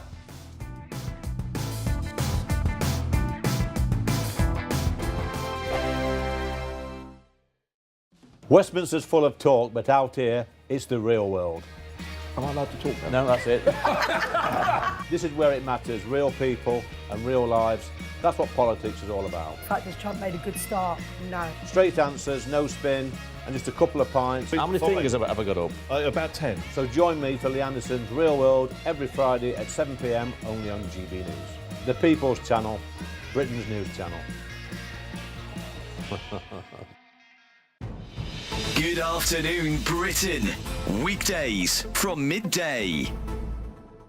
Now, the National Memorial to Queen Elizabeth II will include a new bridge in St James's Park, designed by Norman Foster. Yes, the translucent bridge will be inspired by the tiara the Queen wore on her wedding day. But let's get more now from St James's Park with our royal correspondent, Cameron Walker. Cameron, what's the memorial going to be like? Good afternoon, Tom. Once criticised the King for his views on architecture, but of course today it's all about honouring Queen Elizabeth II and her legacy. On that theme, at Marlborough Gate, which is the big gate you see behind me, which overlooks the Mall, that's going to be renamed Queen Elizabeth II Place. And there is, according to the artist impression, going to be a big statue of Queen Elizabeth II riding a horse overlooking the Mall. Of course, incredibly poignant because she had a deep love of all things equine. Incredibly poignant, of course, as well, significant love between Prince Philip and the late Queen. It's going to apparently, according to the architect, or hinted by the architect, light up at night as well, which is meant to symbolise all the diamonds that were part of that tiara. And the Queen famously also gave it to her granddaughter, loaned it to her granddaughter, Princess Beatrice, for her wedding in 2020. And then we come to the final part of St James's Park's Queen Elizabeth II's memorial, and that is going to be right here at the other end of the park, overlooking Birdcage Walk, going to be renamed Prince Philip Gate, because a new statue of Queen Elizabeth II and Prince Philip is going to be erected at the other side of St James's Park. It's meant to be them, according to the artist's impressions, in their younger years. GB News, the People's Channel. You've read the headlines, you've heard what those in power have to say. How about now we actually get to the truth? They would pay attention. We go beyond the political theatre and tell you what's really going on behind the scenes. For a massive council tax hike, one of the biggest in the UK. Others follow their lines, but we go off script. You sound like a broken record. You say that week after week. Cutting through the narratives and giving you unique perspectives. That's Ben Leo tonight, Saturdays and Sundays from 9 p.m. on GB News, Britain's news channel.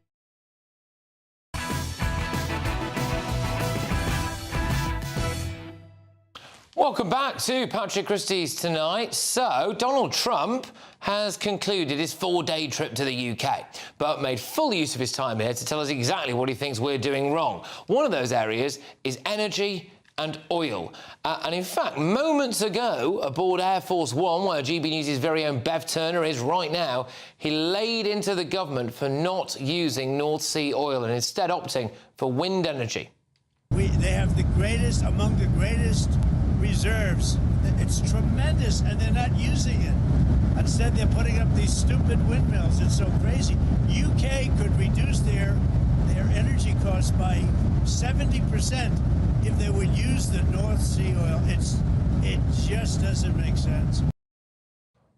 Well, there we go. Ironically, he sounded like he was in a wind tunnel at the time there, didn't he? But the president then took to Truth Social to give the UK a big telling off. He made clear that he thinks that North Sea oil is a treasure chest and that it could make us a vast fortune if only the taxes were lower. In other words, he thinks that we should... Will drill, baby, drill. And I drill, baby, drill. We're going to drill, baby, drill. And I'm going to drill, baby, drill.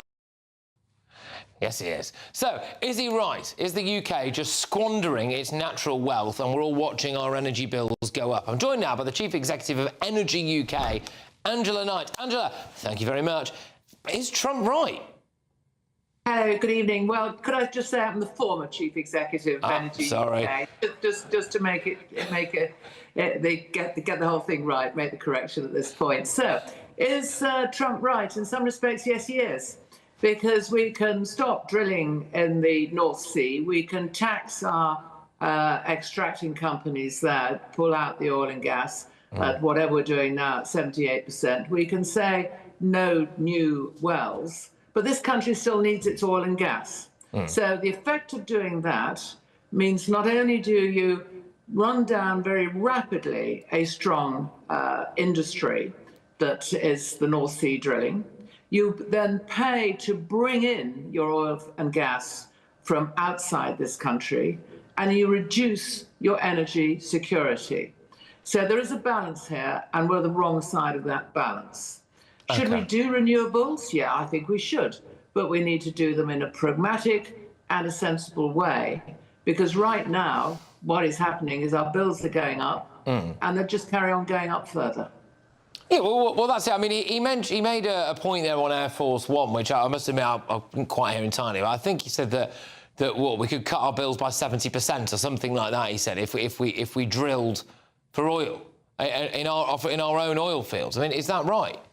No, probably not. I mean, Trump is a very interesting guy in many respects. He it does really good headline grabbing, and he makes all these assertions, and quite often the detail of the assertion is not correct, but the outline of it is correct.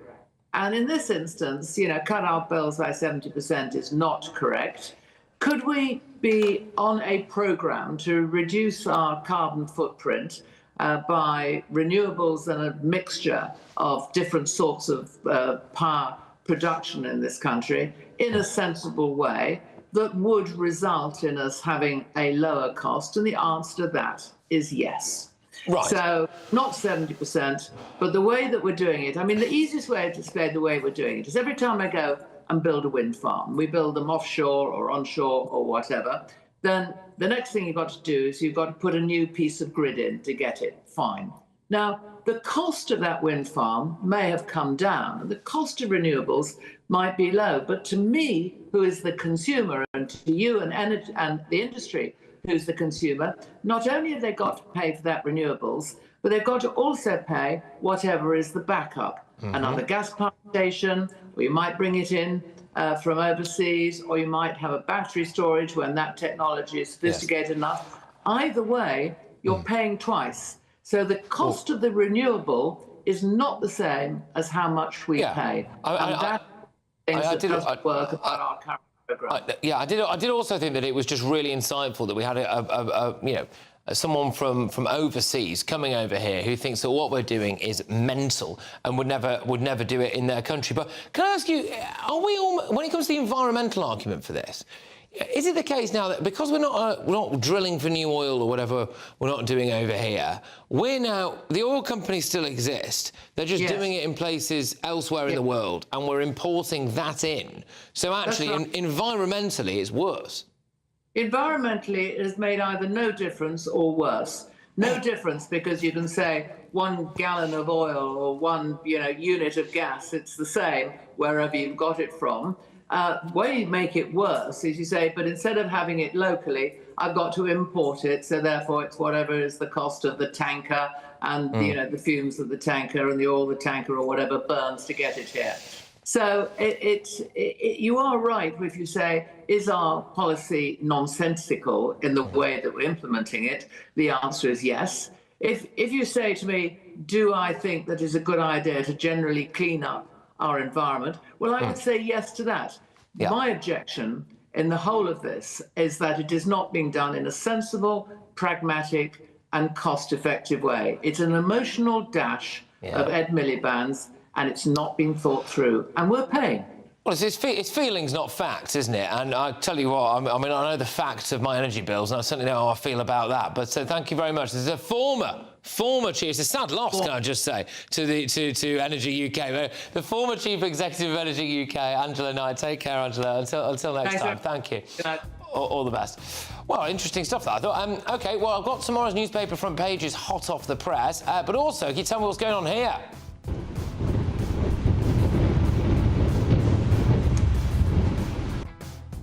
Yeah, it's a massive flood, isn't it? Stay tuned. I forecast a perfect holiday in the sun. Weather looking good then? For sure, and no worries about our travel insurance. All Clear Travel Insurance sponsors GBNews Travel Destinations Forecast. A change across southern and eastern parts of Europe. Heavy rain easing from the west and heatwave conditions easing in the east. Nevertheless, it is still set to be hot on Wednesday, particularly across parts of Greece, and any persistent outbreaks of rain that we've had earlier in the week tending to turn more showery in nature. But a very different story across Spain, Portugal and across the Canary Islands. Plenty of sunshine to go around and feeling hot in that sunshine too. And that theme is set to continue for the end of the week and as we head into the weekend. All Clear Travel Insurance sponsors GBNews Travel Destinations Forecast.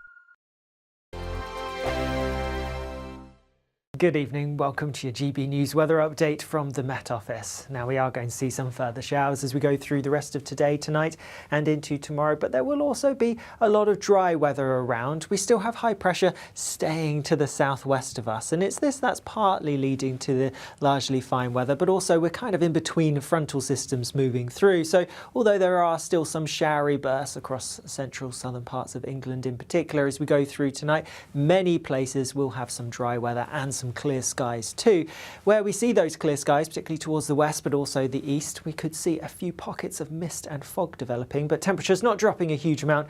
It is going to be a relatively warm night for most of us. Then taking a closer look at first thing tomorrow morning, and quite cloudy across many parts of Scotland, a few showery bursts, nothing particularly heavy, and there will be some brighter breaks, particularly towards the Western Isles and maybe some parts towards eastern Scotland too. Across Northern Ireland, it's looking bright to start, but there is some clouds, some rain waiting to push in from the west, and then across much of England and Wales, a pretty mixed picture. Some showery bursts here and there, but also some brighter sunny weather, particularly towards the southwest, and also parts of East Anglia and Lincolnshire should have some decent sunshine first thing. Then as we go through the day, further showery spells of rain, particularly across eastern parts. Here they could turn a little bit heavy across parts of eastern England in particular. A slice of sunshine for some western areas, and in that sunshine feeling pretty warm with temperatures peaking in the low to mid 20s for quite a few of us, but some cloudier, wetter weather coming in from the west later on. Then looking ahead to Thursday, and a swathe of fairly hefty showery rain looks set to push its way eastwards across southern parts, and this could bring some thunder, could bring some heavy downpours, perhaps could cause some problems. A few showers likely further north. A few showers still possible on Friday, but by the weekend, by Saturday, it's looking drier for many of us. See you later. You want to know what's really going on in the corridors of power? Labour don't know what to do with you half the time, and that makes you quite lethal in the chamber. Get behind the headlines with Chopper's Political Podcast. Join me, Christopher Hope, as I sit down with the great and the good of British politics. We'll see where this ruling takes us. These are the stories shaping our nation. Chopper's Political Podcast, available now on all platforms. Listen in and stay ahead. Hi, I'm Michelle Dewberry, and my show is your opportunity to cut through all the noise and dive in headfirst to some robust debates. Ideas clash. Situation, No, Because the failure is... You're deliberately avoiding my point. Nothing's held back, And if you think this is the end of it, wait for more. and we do not shy away from the difficult stuff. Sometimes I want to shake people and say, if only you understood. So join me on Jubes & Co. weeknights at 6 p.m, only on GB News, Britain's news channel.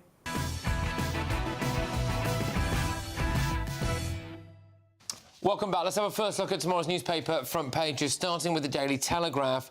Starmer rewarding Hamas on Palestine. This is the announcement that Sir Kier Starmer made earlier today, that he plans on recognising a Palestinian state. Benjamin Netanyahu is not happy, that's for sure.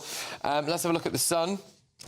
Cat and Pat split. TV's golden couple part after 13 years. Apparently they've been living separate lives. It's Patrick Keelty and Kat Deely. They've split. Their pals are saying that they've lived separately for months. Oh, that's great, isn't it? You split up from your missus and then your friends sell the story to the Sun about you. Great. Cheers. Anyway, the Daily Mail. Starmer's reward for Hamas. That's the quote there. The Daily Express. Bank warned to cut rates twice to boost the economy. The Guardian, UK to recognise the state of Palestine unless Israel commits to a ceasefire. The Independent, Starmer tells Israel UK will recognise a Palestinian state. Their picture story is of the parade on the Mall for the Lionesses as well. And the Metro go for Labour's low blow. Reform leader Nigel Farage demands an apology for rivals' remarks. This is about the Jimmy Savile stuff and being on the side of paedophiles and things like that. That Peter Kyle said before. So we are going to start with the Daily Telegraph. Starmer rewarding Hamas on Palestine. Go on, Christian. Is Kier Starmer rewarding Hamas here by saying he's going to recognise the Palestinian state? I mean, essentially, yes. What it's saying is to any terrorist across the world, commit an atrocity, refuse to give hostages back, refuse to properly look after your people, refuse to agree to a ceasefire, and then eventually you'll get your demands. And also, not only is it a reward for Hamas, it is yet again one of the most pathetic, useless pieces of negotiating that I've ever seen from a government that couldn't negotiate its way out of a paper bag. He is saying there is now an incentive for Hamas to not give the hostages back because their reward will be getting the state of Palestine, right? If they haven't given the hostages back and there's no ceasefire, and giving the hostages back is the prerequisite for Israel committing to a ceasefire, they then get a state. So brilliant. Well done once again. Well, no, because they're not, nothing will change on the ground if the UK recognised a Palestinian state. There's not suddenly going to be sort of peace or new institutions. It's not giving legitimacy to Hamas. It's not giving legitimacy to Hamas, Patrick. This is not, the government is not going to be recognising Hamas as the government of a new Palestinian state. It's clearly going to be anchored in the West Bank with the Palestinian Authority as being the government of this entity. And you're right, it is about legitimacy, but it's nothing to do with rewarding Hamas. This is just pure Israeli propaganda. Well, it wouldn't have happened otherwise, would it? I mean, it wouldn't happen. No, I'm sorry. If October the 7th hadn't happened, and we hadn't had everything that's led up to it. It's not rewarding what happened on October the 7th. It is saying that what Israel has done since October the 7th, and I think that everyone gets to take responsibility for things that they do. Hamas takes responsibility for things that it did on the 7th of October. And what do you mean it takes responsibility? Israel has to take responsibility for things that Israel has done since the 7th of October. I don't think it's big. Which are mass war crimes, claims responsibility for... Yeah, of course they claim responsibility for it. They live-streamed a terror attack. No, I'm saying... I mean, I'm saying that what people do is they say that, obviously, Hamas did this terrible thing, which they did, but everything that Israel has done is somehow Hamas's fault as well. That's what you hear from Israel's defenders all the time. And I'm saying that Israel takes responsibility for what Israel has done, and the UK government has been pushed to this position where it has to put pressure on because what's happening is so obscene. Let's hear from Benjamin Netanyahu, I believe, because this is his response to... it's Sir Kier Starmer. Sorry, my apologies. This is Sir Kier Starmer making this announcement earlier on. Our goal remains a safe and secure Israel alongside a viable and sovereign Palestinian state. But right now, that goal is under pressure like never before. So today, as part of this process towards peace, I can confirm the UK will recognise the State of Palestine by the United Nations General Assembly in September. Well, what are the conditions on this Palestinian state? What are the conditions on it? Or is it just all down to Israel here to do something? So basically, he's saying you have like less than 6 weeks to wrap this up, and if you don't, we will recognise the State of Palestine. That's not going to actually do anything, and as a diplomatic tool, I think it's in quite poor taste and pointless, really. I mean, if you really wanted to make the case of putting Israel under pressure to wrap this up, you could make the case of, like, stopping arms sales, for example, or, following the Americans. Because I also think the Americans have given them a firm deadline as well, but they haven't gone as far as saying we're going to recognise the State of Palestine, because, one, it's not going to do anything, and two, it's pushing this idea that the only way you can get peace in that part of the world is a two-state solution, which, one, is not going to happen, and two, is complete nonsense. Let me just say what Benjamin Netanyahu said on this. Benjamin Netanyahu has said, Starmer rewards Hamas's monstrous terrorism and punishes its victims. Appeasement towards jihadist terrorists always fails. It will fail you too. It will not happen. And can I just say, I was asking about what the conditions are on this. Sounds like a threat, doesn't it? What are the conditions are? What are the conditions are on this? So the conditions for Israel are apparently agreeing to a ceasefire, committing to a long-term sustainable peace, reviving the prospects of a two-state solution, and allowing the UN to restart the supply of aid, making clear there will be no annexations in the West Bank. But he said that Hamas must immediately release all hostages, sign up to a ceasefire, disarm, and accept that they will play no part in the government of Gaza. That too, which will not. But how on earth do you guarantee that? Because a state is going, a state that is recognised by Britain, surely it's going to have to be a democratic state, and therefore we have no say over what role Hamas plays. I know and I'll say it now, Hamas are in Gaza, they're not in the West Bank, but as someone, as I've been to both Israel and visited Gaza and been inside the West Bank, there is increasing radicalisation in the West Bank. We've no guarantee by Israeli settlers. No, by both sides, but the Palestinians are increasingly radical towards Israel in their sentiments. Let's not forget they voted Hamas in. Is this Kier Starmer caving into Jeremy Corbyn and Zara Sultana? No. I think it's more the fact that Macron, as so often happens, sets a kind of a diplomatic example, and Starmer then has a kind of precedent that he can follow. But unlike Macron, who actually, and I hate Macron in many ways, but Macron was actually morally quite firm that he said, we are going to recognise this. He didn't put conditions on it. And what Starmer has done has angered everybody, because he's obviously angered the people, on the Israeli side, but he's also angered people on the left who don't think that Palestinian statehood should be a bargaining chip. It should be. It's a right, not he's also hiding behind the UN again. This is the thing, isn't it? Well, if the UN General Assembly say this, then we have to do it. What do you think? He's not hiding behind What's the UN. your views? What do you reckon? Take some responsibility.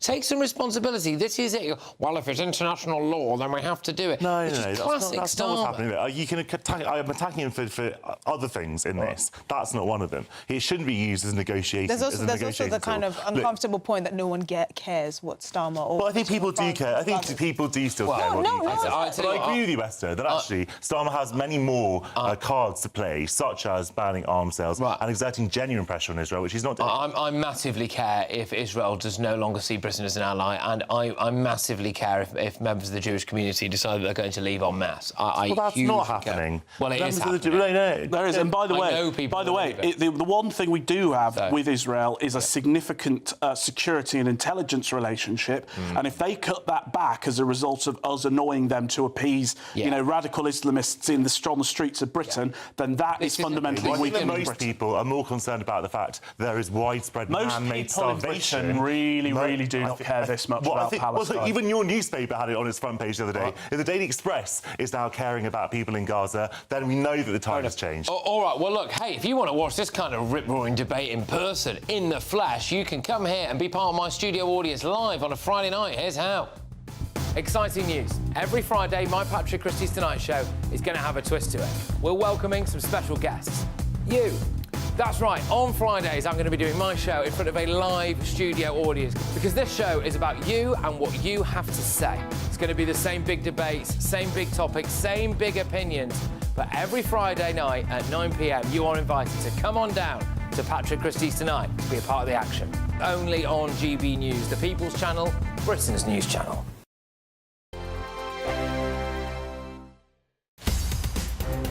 In the GB newsroom, we bring you the news as it happens. With our team of dedicated journalists across the UK, we're ready to keep you up to date with what's happening every half an hour, every single day. Bulletins here on GB News, the People's Channel, Britain's news channel. GB News Breakfast. Every day from 6 a.m. 27 now. Heaven, Health and Beauty in Shropshire is celebrating the official unveiling of their royal warrant today. Well, it's been recognised as the supplier of skincare products and treatments to Her Majesty the Queen after she first used the company's products 19 years ago. She's a loyal customer. She is a loyal customer. Jack Carson has been getting the treatment. I was just like, I wish my mum was here to see this. There's a beaming smile on the face of Heaven, Health and Beauty founder Deborah Mitchell as she celebrates the unveiling of their royal warrant. Starting her business with £10 in her pocket in 1995, Deborah says she's worked from the ground up and started providing skincare treatments to Her Majesty the Queen 19 years ago. Today she says she's honoured to be a recipient of a royal warrant. It is a feeling that you cannot explain, but I was very lucky before having the royal warrant when Camilla Parker Bowles was Camilla Parker Bowles, and I didn't tell anybody I did her treatments. It hit in the press, and then this product, which is the bee venom made from bees, makes the skin look younger using a Botox alternative. The King and Queen have granted royal warrants to almost 400 companies that supply the royal household, with each one lasting up to 5 years. It also means those companies can display the royal arms on their products. Director and daughter of Deborah, Ella Mitchell, makes this business a family affair, and she's made sure the packaging is already getting a fresh look. Ella says she's proud the products are made in Britain. The achievement itself, you feel proud to be British, and I think that's one of the core values of us. GB News, the People's Channel. Britain was once the envy of the world, but look around. A nation that no longer knows what it is or where it's going. A country that's broken. How do we fix Britain? How do we bring it back? Friday night with Matt Goodwin at 8 p.m. Only on GB News. This is Britain's newsroom, where your voice matters. It's just astonishing. With expert analysis and honest opinion, we don't just keep you informed. We bring you unique perspectives you won't see anywhere else. Can't argue with any of that. When the news happens, it happens here. On Britain's newsroom, weekdays from 9:30 a.m. Only on GB News.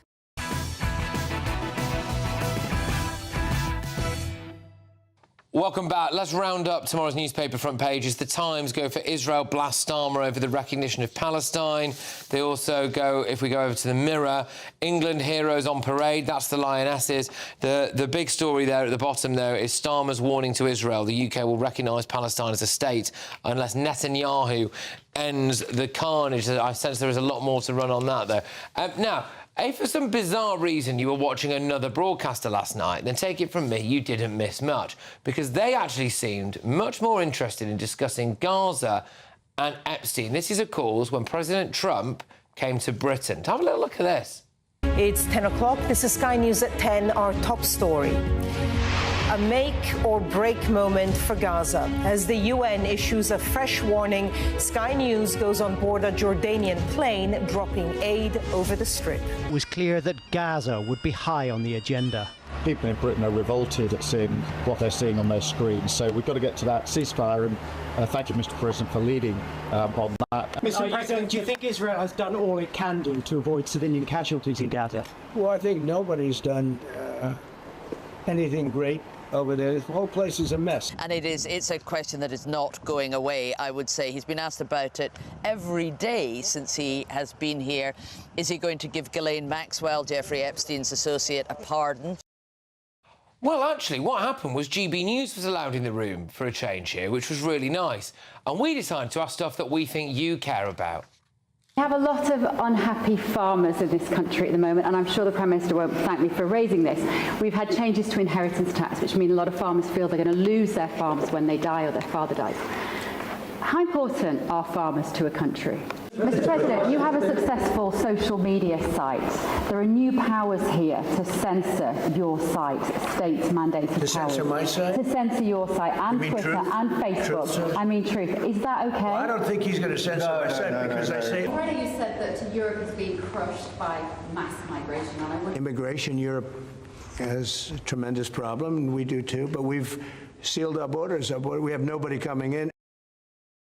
So there you go. The other broadcasters, obsessively focused on Gaza, Gaza, Gaza, Epstein. GB News went off, mass immigration, illegal immigration, British farmers and free speech in Britain as well. Well, I'm sorry, but I mean, do you really need to be told again who really represents you? I don't think so. And Washington, D.C. doesn't know what's about to hit it because now our very own Bev Turner is going to be over there stirring things up. So there we go. I just thought it was interesting, really. I just thought it was absolutely hilarious that our national broadcasters were obsessed on things that are going on outside Britain versus what's happening here. But anyway, right, well, look, I've still got a lot more coming your way because, as you know, we do the late edition show, don't we? Where I'm going to be tearing through all of tomorrow's newspaper front pages, as well as a few bits and bobs that are inside the book as well. And we've got a couple of stellar viral clips for you, so it is a rip-roaring hour. We've got a great panel for you as well. Nick Dixon's on it, Christo Fufas, Matthew Torbett. There really is no need to go anywhere else. But thank you very much to my wonderful panel for here as well. We will be with you for the next hour. We're going to talk about what's going on the front pages. We've got, this Starmer announcement of recognising the state of Palestine. We've also got Kat Deely's marriage split, which apparently I'm going to have to care about now. So there we go. Sorry for that. The Lionesses are on there as well. And I think there appears to be a little bit more of a row rumbling on between Peter Kyle and Nigel Farage, after Peter Kyle said that Nigel was on the same side as Jimmy Savile and essentially paedophiles. Peter Kyle has not doubled down, he's tripled down. So stay tuned for all that.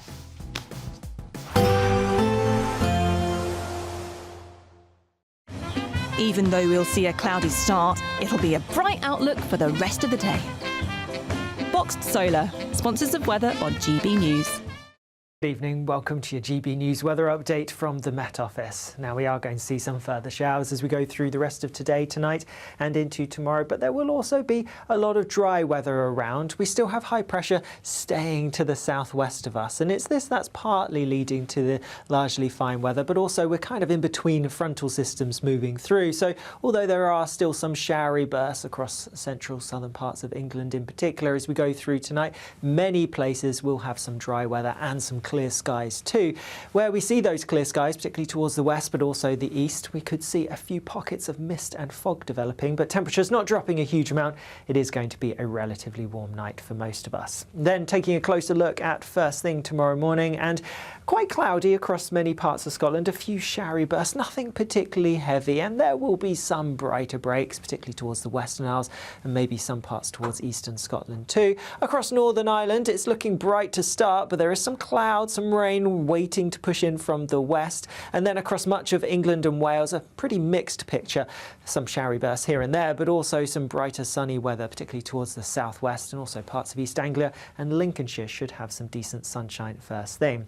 Then as we go through the day, further showery spells of rain, particularly across eastern parts. Here they could turn a little bit heavy across parts of eastern England in particular. A slice of sunshine for some western areas, and in that sunshine feeling pretty warm with temperatures peaking in the low to mid 20s for quite a few of us, but some cloudier, wetter weather coming in from the west later on.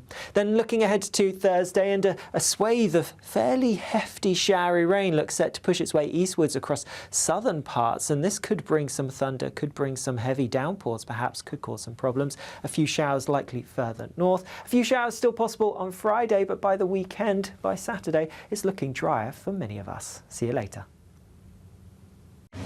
Even though we'll see a cloudy start, it'll be a bright outlook for the rest of the day. Boxed Solar, sponsors of weather on GB News. Well, yes, we'll be doing all of tomorrow's newspaper front pages, but get a load of this. We have got an embargoed story for you. That embargo has been shattered. The latest crime stats are out. Stabbings in London are up 3 times. They've gone up 3 times the amount of stabbings. So it's absolutely shocking, and only 1 in 20 burglaries are being solved. But returning to the front pages, Sir Kier Starmer is accused now of rewarding Hamas by recognising Palestine as a state. Whose side is our Prime Minister really on? Stay tuned.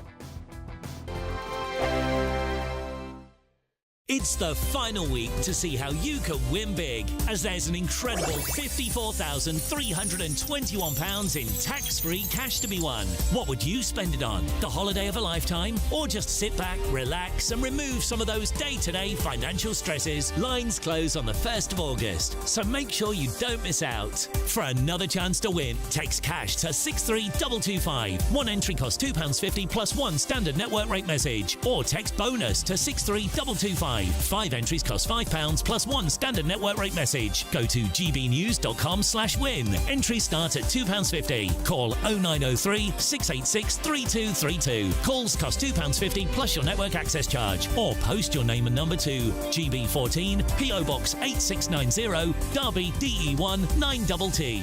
UK only. Entrance must be 18 or over. Lines close at 4 p.m. on the 1st of August. Please check the closing time if listening or watching on demand.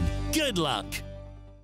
Good Afternoon Britain isn't just about us. The wonderful thing about this programme is it's about everyone watching. It's an interactive programme. Well, there absolutely is something to see here, and we're going to be talking about it more. Whether it's breaking royal news, please bring us up to date, or indeed a particularly punchy speech in the House of Commons. Very, very curious. We bring it to you live, and then we bring you live reaction as well.